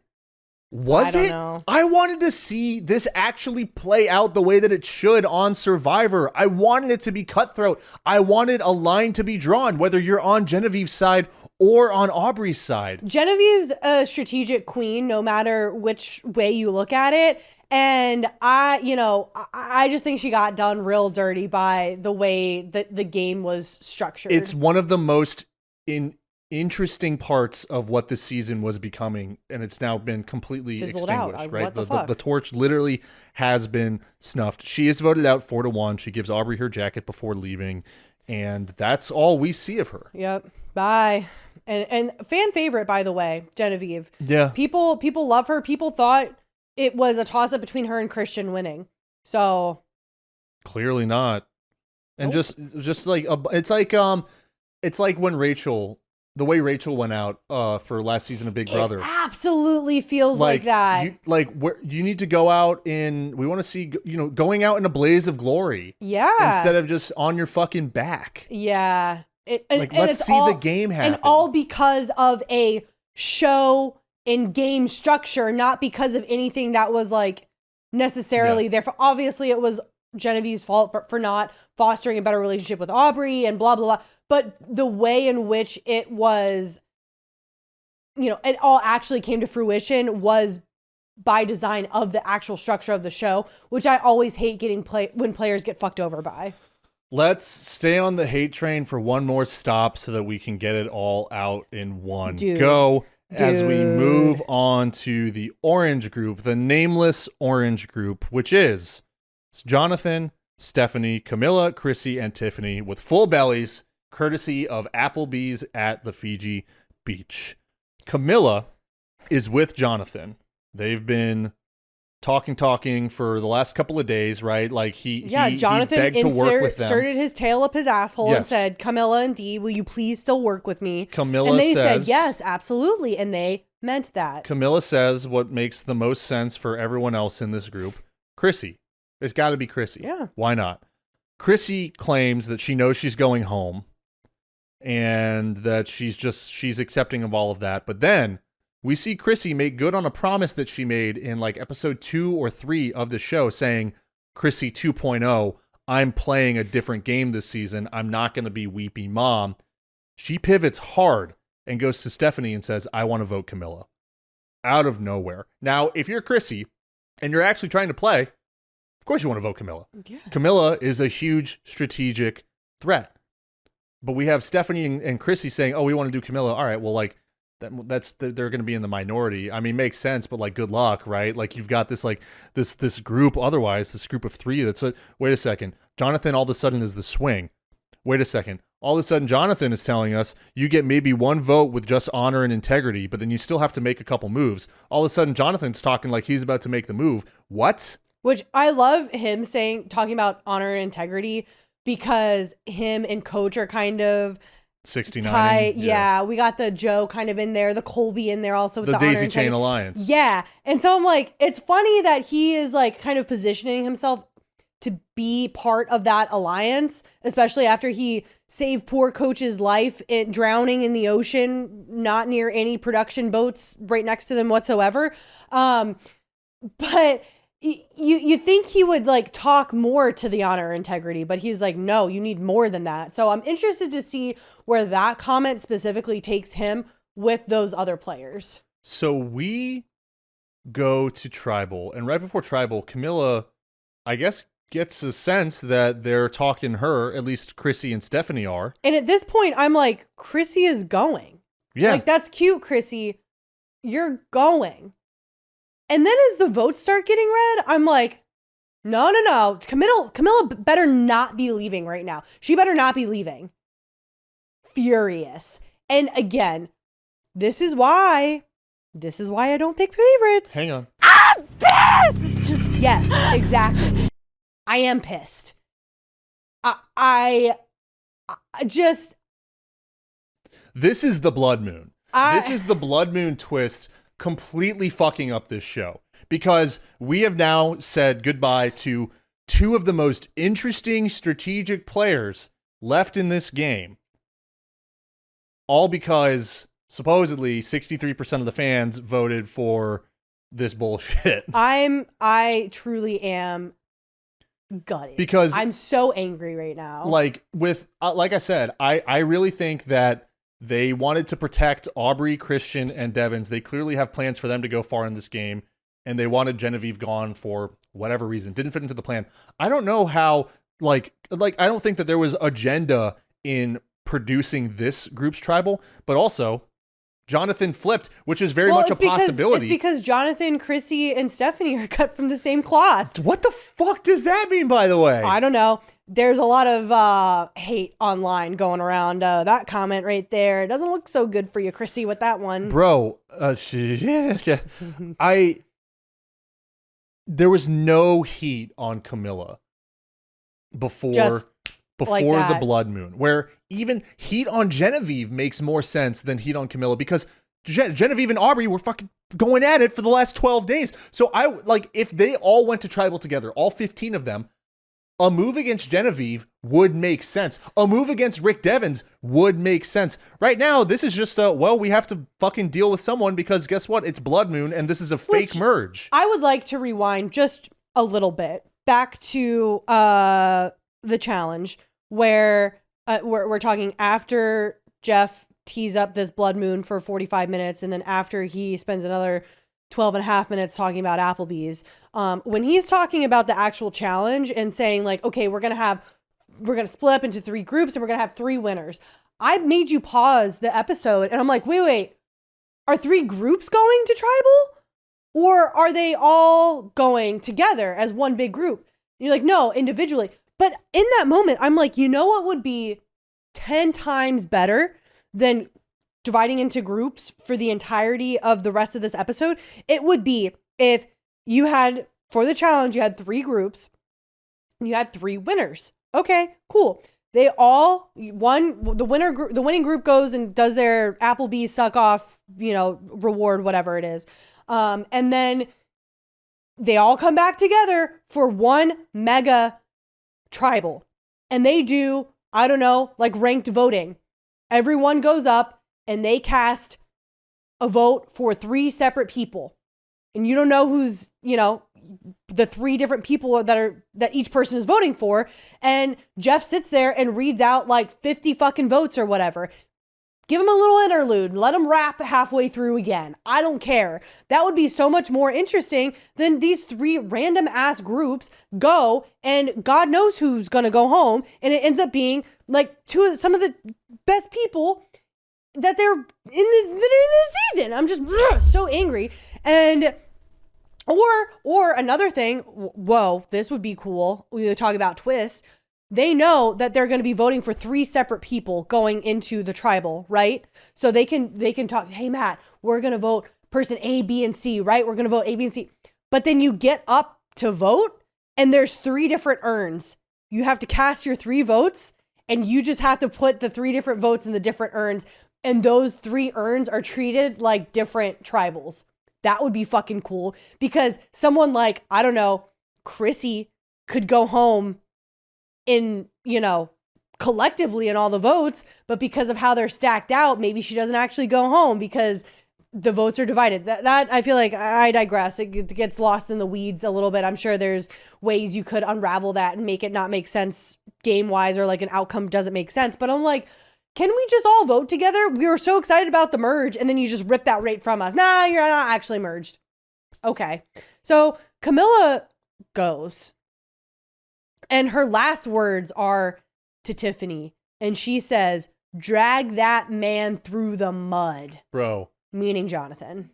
D is going to kick Jonathan's ass when they all arrive to that beach the next day. You want D coming after you? Bro. Absolutely not. Yeah. Absolutely not. Because D has soldiers behind her. So get fucked, Jonathan. But it's back to what we were talking about before Camilla in her post-exit interview.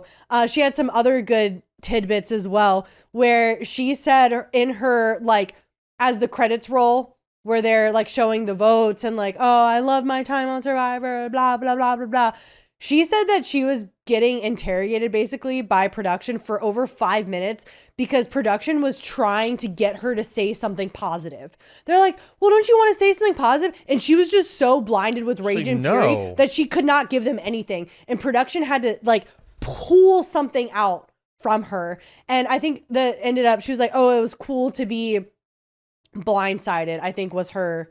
She said, I got to see my name written down because her name, like for the first time. And she was like, and like, that was true. That was cool. But that's about the, most positive thing that they can get me to say, basically. And another big thing that comes out in Camilla's post-game interview, which we've heard a little bit of whispering about, but she kind of confronts head on, is what they're deeming and what they've called on the island, the Zoom Alliance, which is coming from when Mike White, Savannah, and Colby went on their journey together. Apparently, they were all talking about, what's going on, whatever. Savannah starts, puts her little reporter hat on, starts drilling into Colby about things.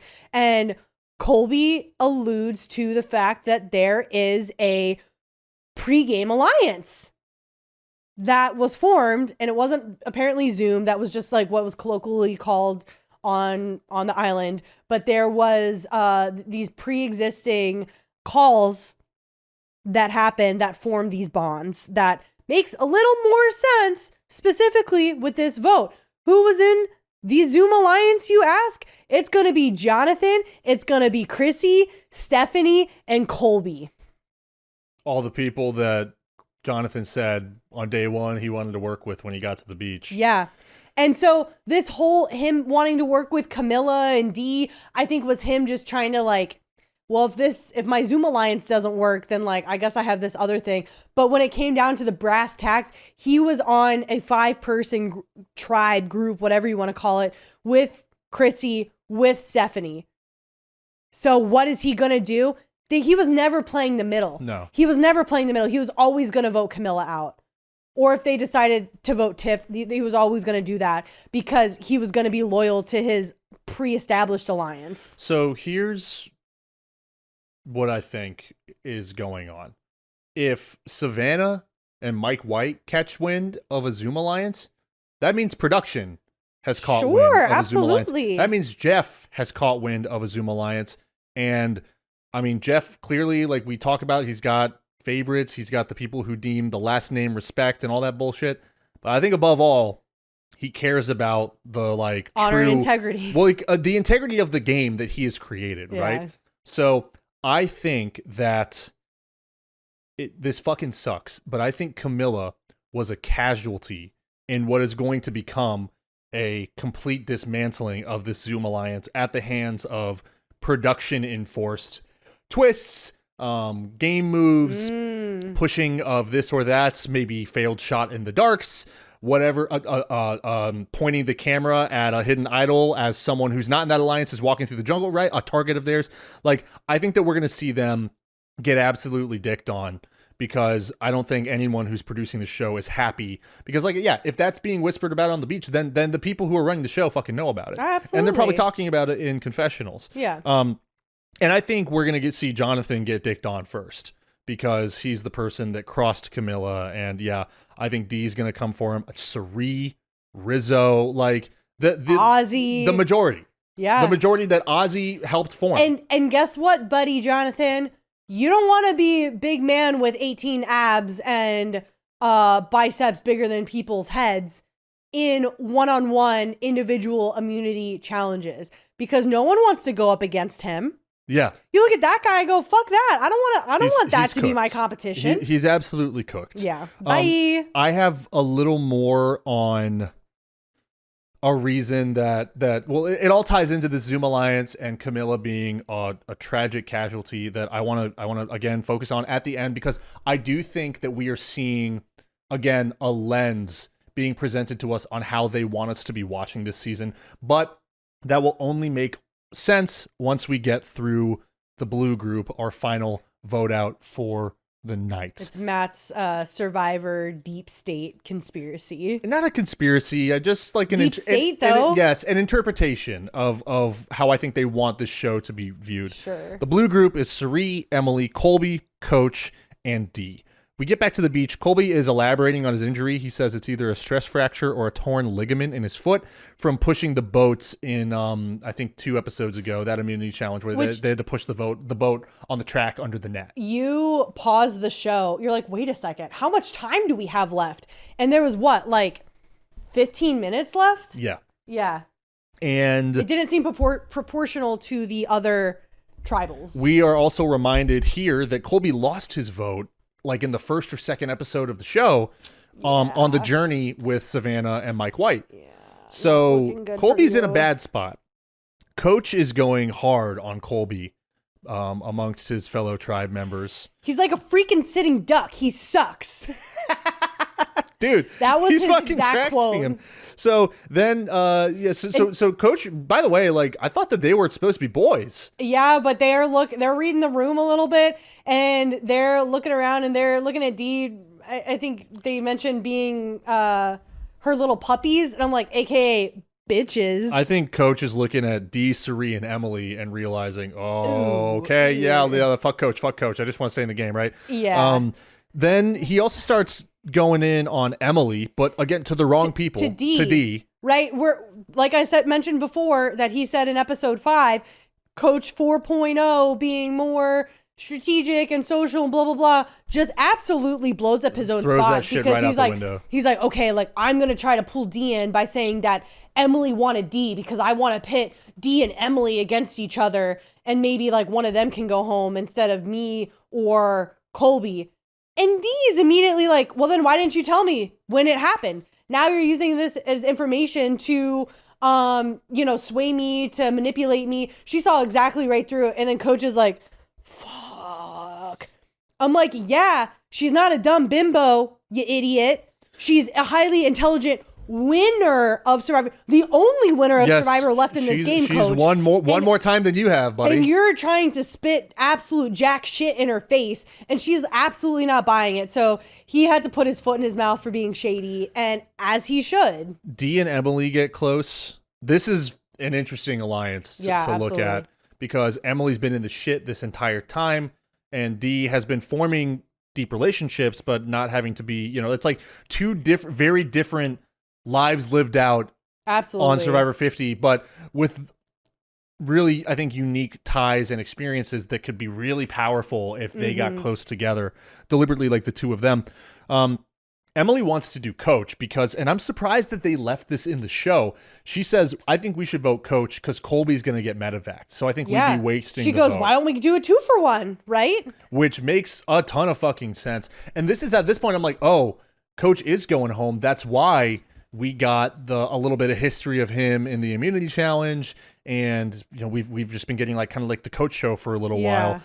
Cirie is on the other side pushing D to go Colby, calling him the head of the snake for the other side. So like this is finally, we're seeing actual lines being drawn now that the merge has happened, and Cirie is calling Colby the head of the snake, which I think is an accurate description.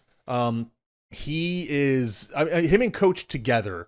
Really, right? Yeah. But I think that like Colby has more love towards him than Coach does. Especially like with Rizo. To this like current and, like, cast of players. Yeah, I think he's able to maybe loop in some more people than others. So Colby sits down with D and he's campaigning. He says, and this is interesting, right? We talk about the Zoom Alliance. He sits down with D and he says, if you keep me over Coach, I'll pull in Stephanie, Jonathan, Joe, all these people, Chrissy, to come work with us. Yes. My little flock. I've already got a group who is gung-ho and I'll bring them in. You basically, but what that means is, this is semantics. What you're really saying is you're saying, D, you can join our majority alliance. So it's kind of a veiled threat. At least that's how I would take it. And I think that is how D takes it here. But again, like we referenced that Colby could be medevaced, and as we get to Tribal, right, we see the shot of them walking into Tribal for the first time. Colby is walking into Tribal like hobbling. He's walking like fucking C-3PO. It's not looking good for your boy Colby. And this is when I wrote down fucking, well, and like he's also like looking around, wow, like starry-eyed, big-eyed. He hasn't been. He hasn't been, but also I'm like, that is the face of a guy who is taking all this in because this is the first and only time he's going to see this set. I made a note with 9 minutes and 45 seconds left in the show. We both paused and I was like, all right, what are you thinking on 3? 1, 2, 3. Colby self-ejects. Yeah. Because that's what we thought was going to happen. And then what actually happens? Well, we get the Colby show. We get the Colby show, and then we get the old school victory lap. We get heartfelt, beautiful testimonies from all three of these legends who were sitting, because we have Cirie, Colby, and Coach all sitting at Tribal, and they each get.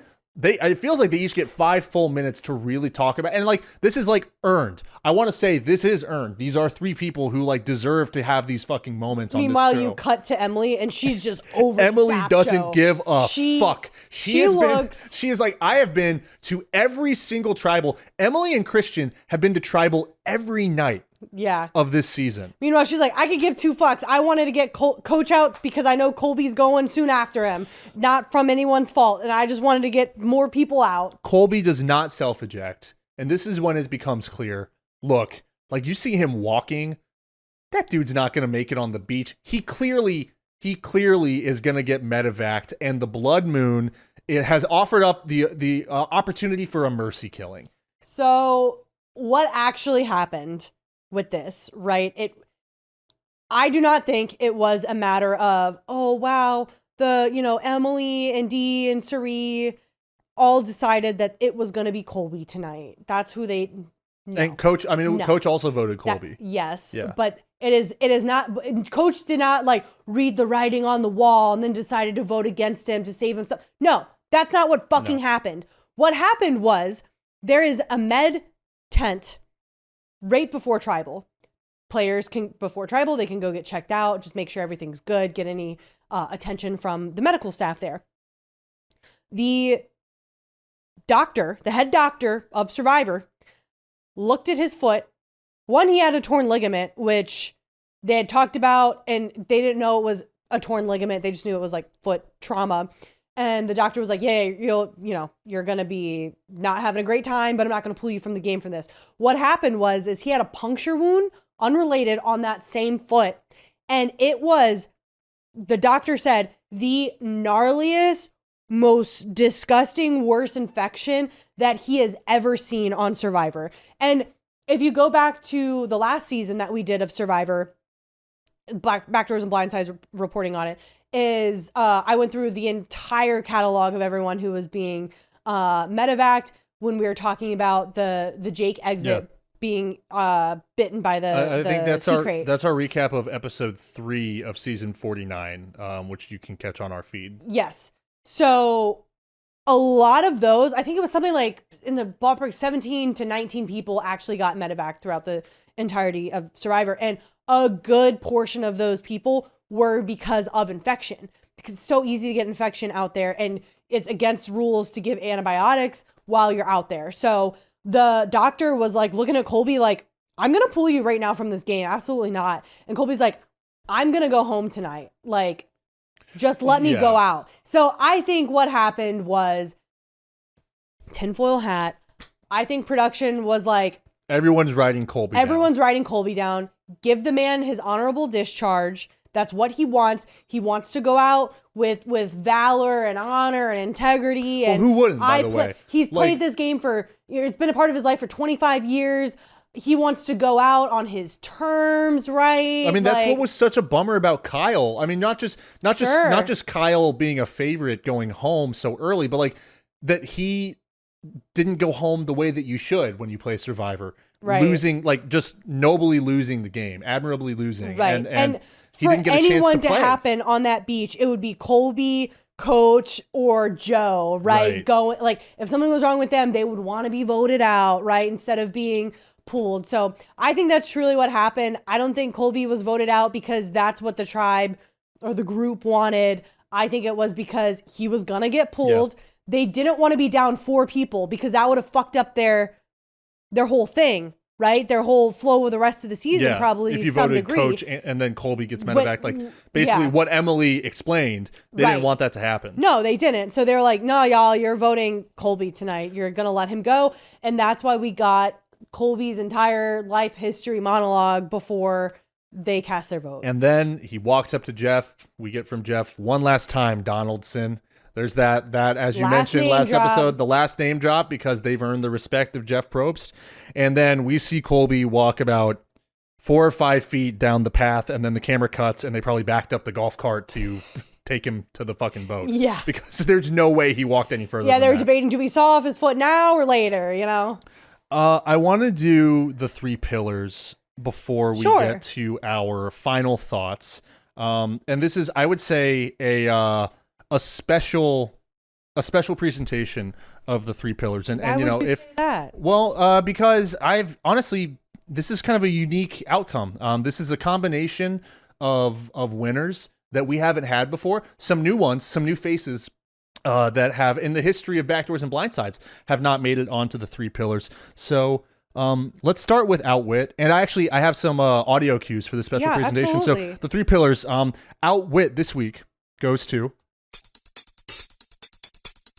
It's time to attack CBS Production on Backdoors and Blindsides. CBS Production wins Outwit Congratulations, for CBS episode Production. 6 of Survivor 50 for fooling us into thinking that we get all these past and modern legends going head to head in the game of Survivor. Instead, just kicking them to the fucking curb 1/3 of the way through the season, outwitting all of the audience of Survivor 50. Now, Outplay, obviously very different style, right? A lot of times Outplay goes to, it's like some like idols maybe, or idols, like it's really rooted in like the mechanics of the game, the you did system great in the of the game, challenge. right? So Outplay goes to, It's time to attack CBS production on Backdoors and Blindsides. CBS production and the Blood Moon for blowing up Congratulations. any existing strategy in the game, sending 3 players home in its debut. The Blood Moon sending 3 players home in the first time that it's ever been on Survivor 50. Maybe the most impressive outplaying we've ever seen in the history of this show. Now, Outlast. Outlast is a lot of times kind of the trickiest one, right? Because it's really rooted in what has someone done to ensure that they're on our TV screen the following week. Right. And they may have, they're about to get cut and they scramble and do something in order to outlast. And Outlast goes to a brand new face on the 3 pillars of Backdoors and Blindsides. But not a brand new face to Survivor. It's time to attack CBS production on Backdoors and Blindsides. Jeff Probst wins Outlast. Congratulations, Jeff. For episode 6 of Survivor 50, in case you had any uncertainty over who is the main character of Survivor 50. Whether it's Mr. Jeff, whether it's Uncle Jeff. It ain't Christian. It ain't Rick Devens. It ain't Cirie. It wasn't Genevieve. It's Jeff fucking Probst. Because no matter what, he's going to be there, and it's going to be his vision and all about him. And yeah, we're going in a little hard because this has been a baffling episode of television to recap. So the most unique set of the 3 pillars that we've ever had on this podcast. And I fucking hope that next week we can go back to giving it to fucking Christian and Emily and whoever else earns it through the proper channels. I'd love a D blindside against Jonathan for Camilla. I'd love that. So we have final thoughts for, I guess, where we go from here. I want to try and go. Fuck me. We've been. It's like a 2-hour episode. I want to go try to go like tribe by tribe, right? So we already kind of touched on this. Genevieve's most regretful moment, day 1, putting the nail in her own coffin, burning Aubrey like that. Pretty impressive, right? To call it all back to one single interaction the moment you got to the beach. I would be pretty disappointed in myself. Again, we haven't seen a lot of explanation on that. That's sort of it for the final thoughts from that. I think it was the purple group that kind of kicked off our tribals and our vote outs here. I want to get into the Zoom alliance and kind of how it ties into this mini victory lap that we got in Colby's final tribal. And this is where I like to call Survivor Deep State Conspiracy. Survivor Deep State Conspiracy, exactly. We saw earlier in the show some wisdom from Cirie on the new era way of playing versus the old school line of thinking. And we've seen that from a different perspective as well. Earlier in the show, Emily talks about the way that she plays versus the way I think it was Ozzy. Well, it's a huge through line throughout this entire season. Right, because it's all culminating, the old era, the new era, culminating to season 50. And we've done, era versus era themed seasons in the past, but not with this level of gravitas and this level of history behind all, because it's not just historic players, it's relationships between these historic players. And that's what they want you to focus on at first, right? That's like kind of the fake out, is this show is not about Ozzy versus Coach and rehashing this beef. It's not about Christian and Devens playing their little mind games with everyone. It goes further than just the spectacle of old era versus new era. Survivor 50 is Jeff Probst making it clear to the audience that the old era is done with. and the new era is here to stay. And he doesn't want to hear anymore about your complaints about the new era and how the old school way of was doing better. My complaints? That's where we talk about how putting it in the hands of the fans absolves them of any blame if there's a poor reception to it. And I think what we're going to see here is we're going to see a new era player come out on top at the expense of the old school players in however this game unfolds. Technically, Christian is considered a new era player, right? Yeah. Right now, he's the favorite. I'm going to say it now, though. Well, he might be somewhere in the middle. Rizo is here to stay because Rizo embodies the youngest generation of Survivor players. He's, 25? About as young as you can be to play this game. And someone who has a deep appreciation for the old school players. But that's not really how he plays the game. Production clearly loves Rizo because he appeals to the youngest, audience that might be watching this show. But also because of his willingness. He has cinema.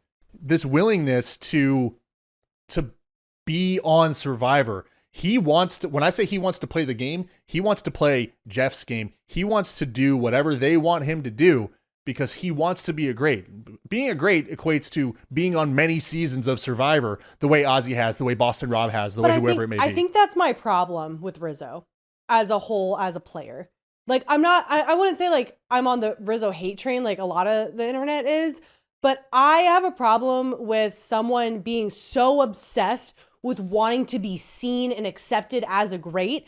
The greats don't get to be great by doing that. Yeah. They get to be great by putting their nose to the grindstone, to do the big things, to make the big moves, to see how they can make it one more day. How can they outwit, outplay, outlast? That's what their goal is. And then the end result is the being the great, right? You're correct for the old school players. Just stop there. I just like being correct. In the new era, and I'm not faulting people for this, but look at people like Sage. Look at people like Camilla, Angelina, people who they're kind of going scorched earth because of the way that their shows have ended.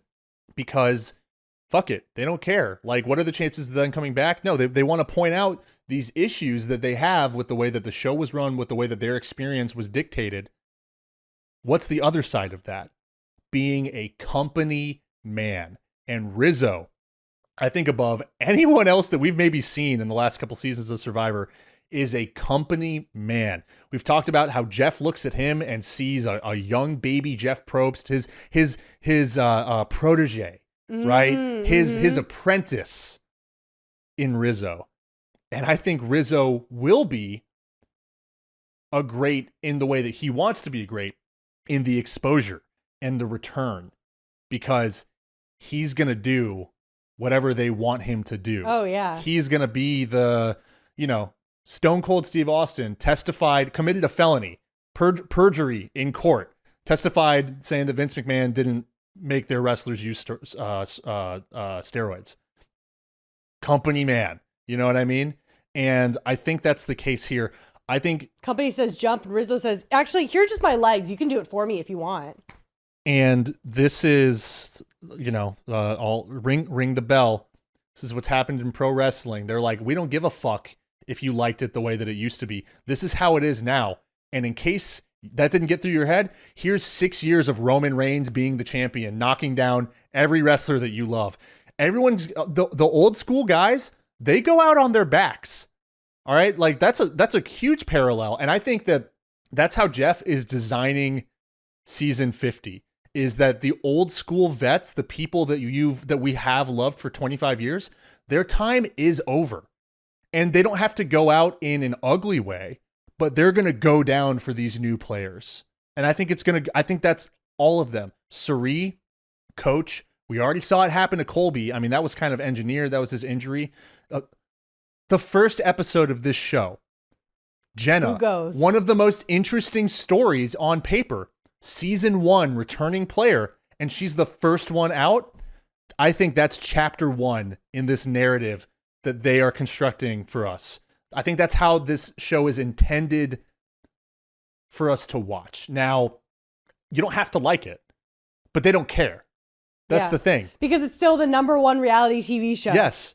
They're like, you don't have to like it, but just so you know, like, I think that this is historical because we are seeing this officially come to an end. There's no more dispute of new era versus old school. It's not, the new era is now Survivor as you know it. Yeah, absolutely. It's no longer the new era. And after this episode, I think it's very clear that that's how we're going to see this go out. Oh, look at him think over there. Look, I mean, it's because that's... We watched Rob Roush think in the last season of The Traders, and now we get to see Matt think here. And like Beautiful. it really comes from like my love for wrestling, but like that's how that goes. You know, like Ric Flair went down for Shawn Michaels. You know, John Cena went down for Gunther. And when you say went down, you mean they lost. Yeah. But your retirement match in wrestling, you don't win. You lose to elevate the next generation, the younger guy. It's a sign of respect, right? So I'm not saying that Jeff is disrespecting his old school players here, but it's a time for them to go down. This is how it's got to be. And I think that is why we've gotten these tribe swaps, the blood moon, whatever other fucking bullshit is in store for this season. The Billie Eilish boomerang idol. But mark my words, I think it's a new era player, and they're going to win by dunking on the old school players, whoever they're aligned with. I think Rizo is a front runner for that reason, because I think he embodies what they're trying to show us, and that he does play so differently from these old school players, and that is the new norm.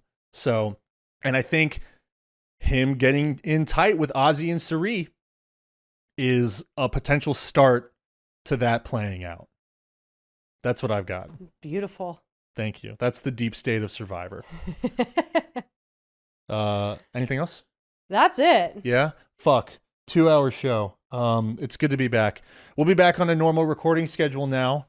Follow us on Instagram at Backdoors and Blindsides, as well as Threads. Taylor Hale from Big Brother follows us on Threads. She absolutely does. Survivor players like Sage from 49 following us on Instagram. Jimmy from the most recent season of Big Brother. And that was the voice of Julie Chen Moonves in our introduction. So we are in tight with beloved reality TV stars from these competition shows. And we have full video episodes on YouTube, as well as shorts and reels. So check out all of our online presences. If you don't already subscribe, hit that subscribe button on your podcast app. I also just had the biggest graphic creation of my life with the Survivor 50s connection map that I made. Impressive. Go check that out on Instagram. I looked like the Charlie Day from It's Always Sunny in Philadelphia meme, where has the crazy map behind him. It's a visual product that draws connections between every player from everything that happened through episode 5 of season 50. So go check that out, share that, send it to people, because we want that to get in front of more people, because quite frankly, there are people who put way less work into their coverage of Survivor, and they get way more run on Instagram, and that's bullshit. And I'm pissed. Because we're talented, and we work hard, and engagement is how this show gets out there. So send it to people, fucking repost it. We'll kiss you on the mouth. And until next time, we came in. We dug deep. And we'll always have something for you. Because that's how you do it on Backdoors and Blindsides.